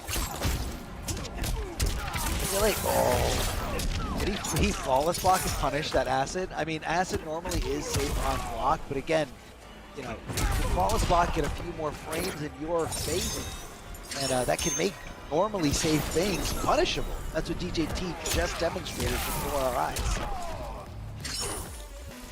DJT in total control at this point. Now, Plus is not really, you can't count out entirely, but boy, DJT, ends up taking the game. And was just so frequently where he wanted to be on stage. just so hard to just nail him down. Once Kano gets things going, you know, Kano has pressure, he's got good damage, he can continue snowballing. But question is, how easy is it to actually find that in the first place? And I think DJT is showing that he's pretty tough to nail down. Absolutely. I mean, it's he's so squirmy. I mean, the character is so mobile. Both these characters are. Kano for different reasons. Not really from his movement, and his wave dash is and his backdash is definitely not great. But you know, the fact that he can kind of threaten you in the air with that Kano ball. Okay, well, it's not going to be Kano, it's going to be Jade after all. Now, this is the character that we saw Plus is Not Real play the first time he made a top 8 a few weeks ago in the series of MKPKs. And he got 7th place last time, so it didn't work out, right? He didn't end up taking it, but we have seen him play this character for sure, and because Rain's projectile has caused so much of a problem, like maybe that's his thought process here. Yeah, it could be that, and he just kind of wants to shut it off completely. There, turning on the purple stuff to get through those projectiles. And yeah, you're going to be seeing some extra projectiles from her. That low reaching across the entire ground. She's got the air downward range. And she also has the Delia's Dance for a little bit added pressure here. You know, you can cancel into it from down poke, so you can kind of extend your string offense. You get your opponent guessing, but DJT guessing right here. Flawless blocking, getting those plus frames, hitting that back throw, knowing he's going to be holding on a block. But you got to watch your feet. Here comes the Delia's Dance here. DJT this second time around, being aware of it, being very cautious of the fact. Getting that strange little pickup, and look at that flawless blocking, textbook punish here from DJT. He is looking incredible here in this scenario. Just like with the match against Kano, he's often where he wants to be. This time he's just more often wanting to be closer, right? And he's able to get there. Ah, willing to do it yet again. Hey, you know, he just got punished for it the last round, but you know what? Sometimes you gotta refuse to be conditioned. And Look, DJT, sometimes the fact that it got punished before is why you should do it again. Did you ever think about that? One more Yomi layer needs. Let's see, I see. The Rift, I'm actually surprised it stops the Opinion Spark there. DJT might be a little surprised as well, too, because he knows this matchup specifically just chasing her down. A nice punish. DJT's got a lot of life deficit to come up with, forces that breakaway to come off. No resources here for Jade on wake up or, you know, on defense here. Ooh, both of them Oh, so worried, and it's button into fatal blow for the armor. The classic stuff from Plus It's Not Real. He did it. He definitely did it. He just let fatal blow rock. That's insane. That was so risky. He was so willing to take that loss, so willing to go down 2-0, but he does live to see another day. Plus, it's not real. Looking great right now. Forward throw to possibly go for a little bit of a throw mix situation. Elias Dance again. Not going to combo from those down pokes as it's programmed in this game. Stay a little extend that offense just a little bit. Yeah, Rain's got a lot of different strings. Yeah, and using different parts of them, completing different amounts of them. Right back into the mix. Willing to poke. Willing to poke is DJT. A lot of down ones here coming out of him. Oh, God. He just sniffed that out. He sniffed that out and whiffed it out. And that is an easy punish for DJT thanks to that neutral jump 3. I mean, it's kind of one of those, I feel like it wasn't as purposely done to stop that up 3. I think it was just kind of more to stop like movement or not be, or even if they didn't move, that you're still in a good scenario because you're jumping in. But yeah, up 3. Really good jump. Your back's up against the... Oh yeah. Wait, is he gonna go for the mirror match? Is that the solution? I don't know, David. I don't know. I mean, this is a guy that's been playing Rain this whole time. Cabal. I don't know. Gotta be real. Okay. So we saw Cabal in this matchup before. You know, like you alluded to before, David. Early winners finals. Cabal didn't really seem to be cutting it. again, you know, these nomad dashes coming from downtown, not going to stop a player like DJT. And, you know, I feel like in this specific build, we have slight gas and hook grab. There's no real mix element here. There's no low saw, there's no low hook. You know, obviously those options are pretty unsafe, but again, DJT, a very defensive player, so I feel like sometimes you need that extra little mix element to break through that defense. Oh my god! Yeah, DJT showing what you were just talking about, the fact that he does have fantastic defense. He is willing to block. However, there is pluses not real coming in with the slight gas. By the way, I'm so happy that I am so often able to say that. Thank you, NRS, for naming that move that day. Okay, up to into the business. Pluses not real getting significant damage out of this. And 2 offensive bar is not bad at No, all. it combos! That was insane. Especially considering that he did it like in an offensive manner there. Like after he's done swinging his string, he's like, no, I want to keep going. Yeah, go. I know you're gonna swing back here, and I want a combo conversion. So DJT gotta be a little bit more hesitant next time he goes for like a reversal timing quote. Up 3, dangerous stuff from Cabal, definitely punishable on block. DJT just given no Fs, just down 2, like nothing. Dash barely misses.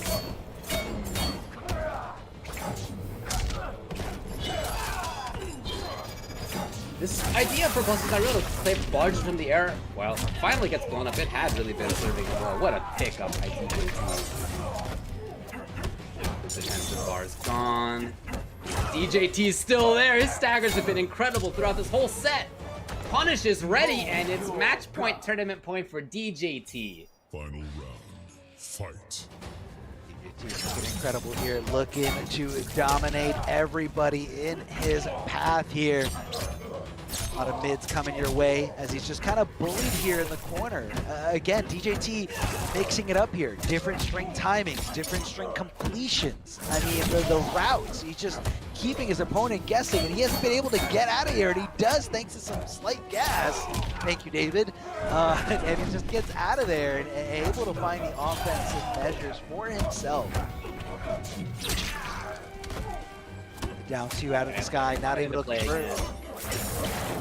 Yeah, but at least getting that Buzzy B off of you. DJT back. A little bit of swing control. He does have a fatal blow to contend with now. Yeah, you see him very cautious. All of a sudden, very few fireballs. Haven't seen one yet since that red bar started buzzing.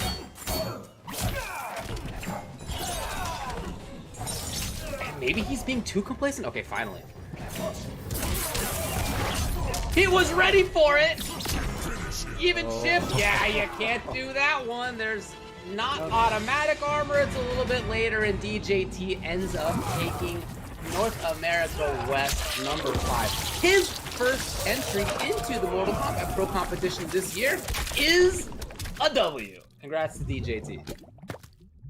I mean, not many people can say their first top 8 experience in a highly competitive scene, a highly competitive region is going to end up as a win. I mean, and this is also someone who said, you know, oh, I've been thinking about entering, and yeah. Not to toot our own horns, but me and David got into those tweets and we're like, yeah, you got to enter. I mean, come on, man. I'm glad that he did. He showed off how good he is. It's not, I don't want to overstate, for his first top 8 and first win in this year's Mortal Kombat Pro Competition. Obviously, his competitive life goes back to Evo Championship, right? I mean, he's been a top-level player forever, and I'm just glad that he came back and is doing that still. You know, he didn't play in tournaments online for quite a while. Super cool to see him back and doing it well, and obviously has the skill, the talent. There's no doubt about any of those things. So I'm really glad that he played in this event, and he did a great job. He did.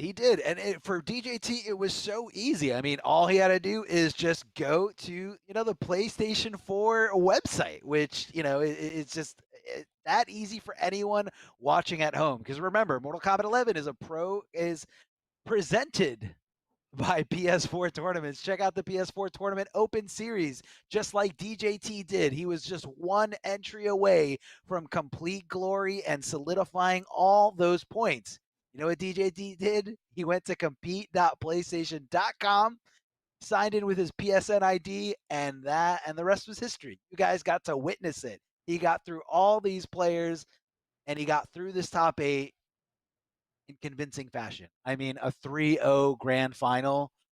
That's tough, man. That is tough. And that's what it is, man. That's what DJT is. He's a tough competitor who's been around for quite some time, so he knows what it is to remain clutch in those scenarios. And like David said, I don't know how that escaped me. I forgot to mention that yes, he is an Evo champion. An Evo champion for Mortal Kombat 9, dusting it off and getting right back into the fight, and he wins. He wins over everybody else. Didn't matter what came his way. So huge shout out to DJT for showing the OGs that it's still possible. It's still possible to go out there. And if I really hope he makes it into the regional finals, because I want to see more and more of that play. I'm hoping for some Baraka to come back out. I do miss the DJT Baraka days. But either way, You and me both. I get it. That's right. And DJT only lost one game. Now, he only had to play 2 matches just based on the fact that it's too easy, he had to pull out. But yeah, that's one thing to say. He only lost one game in his top 8. Congrats to him. So much praise, and deservedly so. But I also, again, I want to shout out Plus Is Not Real for getting to grand finals. His only previous top 8 in the MKPK this year was 7th place. He came into this weekend 19th in points. You need to be in the top 16. So he's certainly put himself into that barrier now. And the question is, is that going to be enough? He's going to, I'm sure, want to and need to get more points throughout the rest of the weeks as well. But hats off to him. He showed a bunch of different characters. He showed a lot of strength with a lot of them as well. It was really cool to see. And same thing for Unfazed Moses, that, this is this is a player who hadn't made a top 8 yet and did it in awesome fashion and getting all the way up to 3rd place. So that's super cool. Always great to see Titanium Tigers. Again, 4th place this week. He's consistently up here making top 8s. You had King Gambler, you had Wound Cowboy, and Nubcakes, a few players who have been making top 8s consistently as well. And keep in mind, Too Easy also did make top 8, wasn't able to play, but he's consistently up there as well. So we do have this consistency, this block of consistency. And then right at the top, we have 3 players who either hadn't made top 8 yet or had only done so one time. So there's still a lot of volatility in how these results are going to go and who's going to end up making that top 16 in the end. Yeah, I mean, you always love to see it, mixed up a little bit. You always want to see new talent. And, of course, you always want to see the spotlight, just shined on different people, different regions. That's what's really cool about, this whole tour, being inclusive of, the intercontinental combat. We got, Europe in the building. We got the Middle East in the mix. And, of course, Oceania and Liga Latina. A lot of different countries, a lot of different places in the world that normally aren't, as represented. And it's just so cool to see the love spread out, the prizes spread out, the opportunities spread out for all these players. And again, for most players, don't lie about that. Most players, it's all about, getting out there and again, having fun, getting onto that stream, getting into this top 8.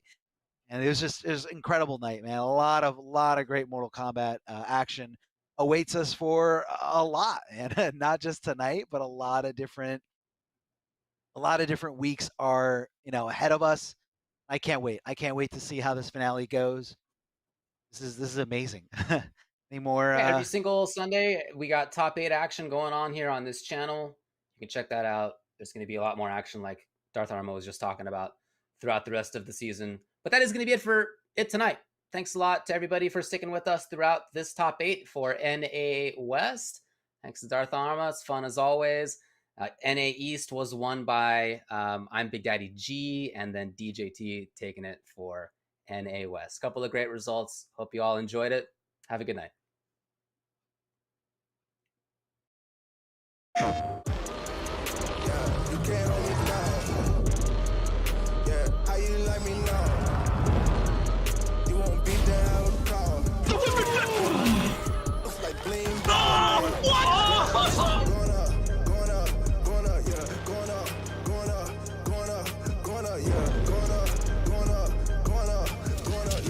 No! No! Wait. gimmicks, just combat.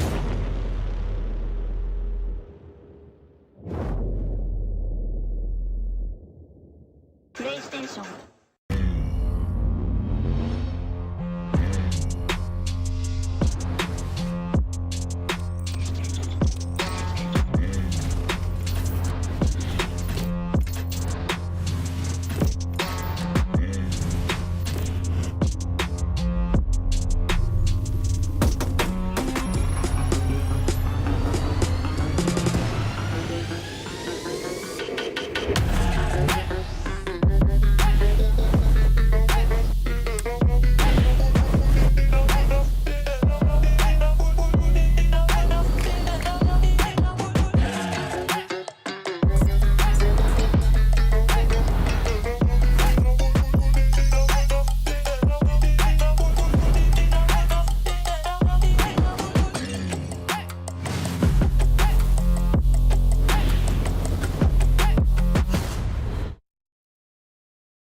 Hey guys, Ketchup and Mustard here, and it's time to test your might in the Mortal Kombat 11 Open Series. Ready to rumble?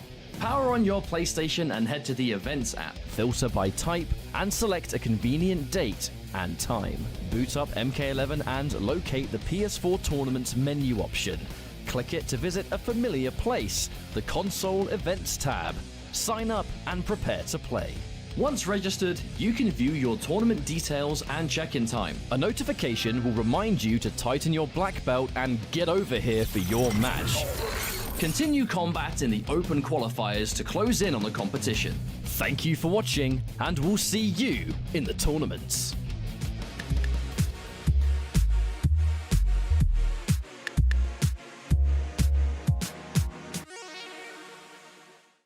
PlayStation.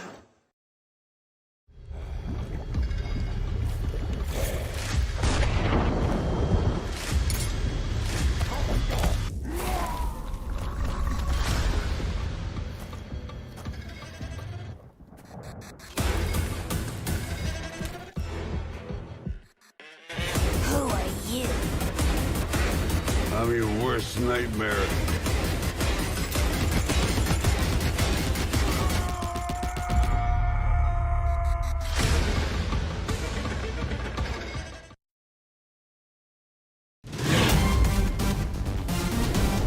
Any ring I step into is mine.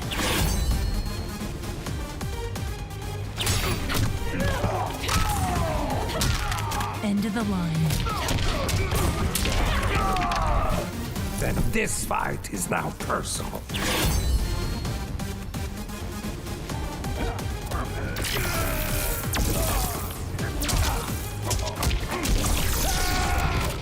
It is exhausting being so perfect.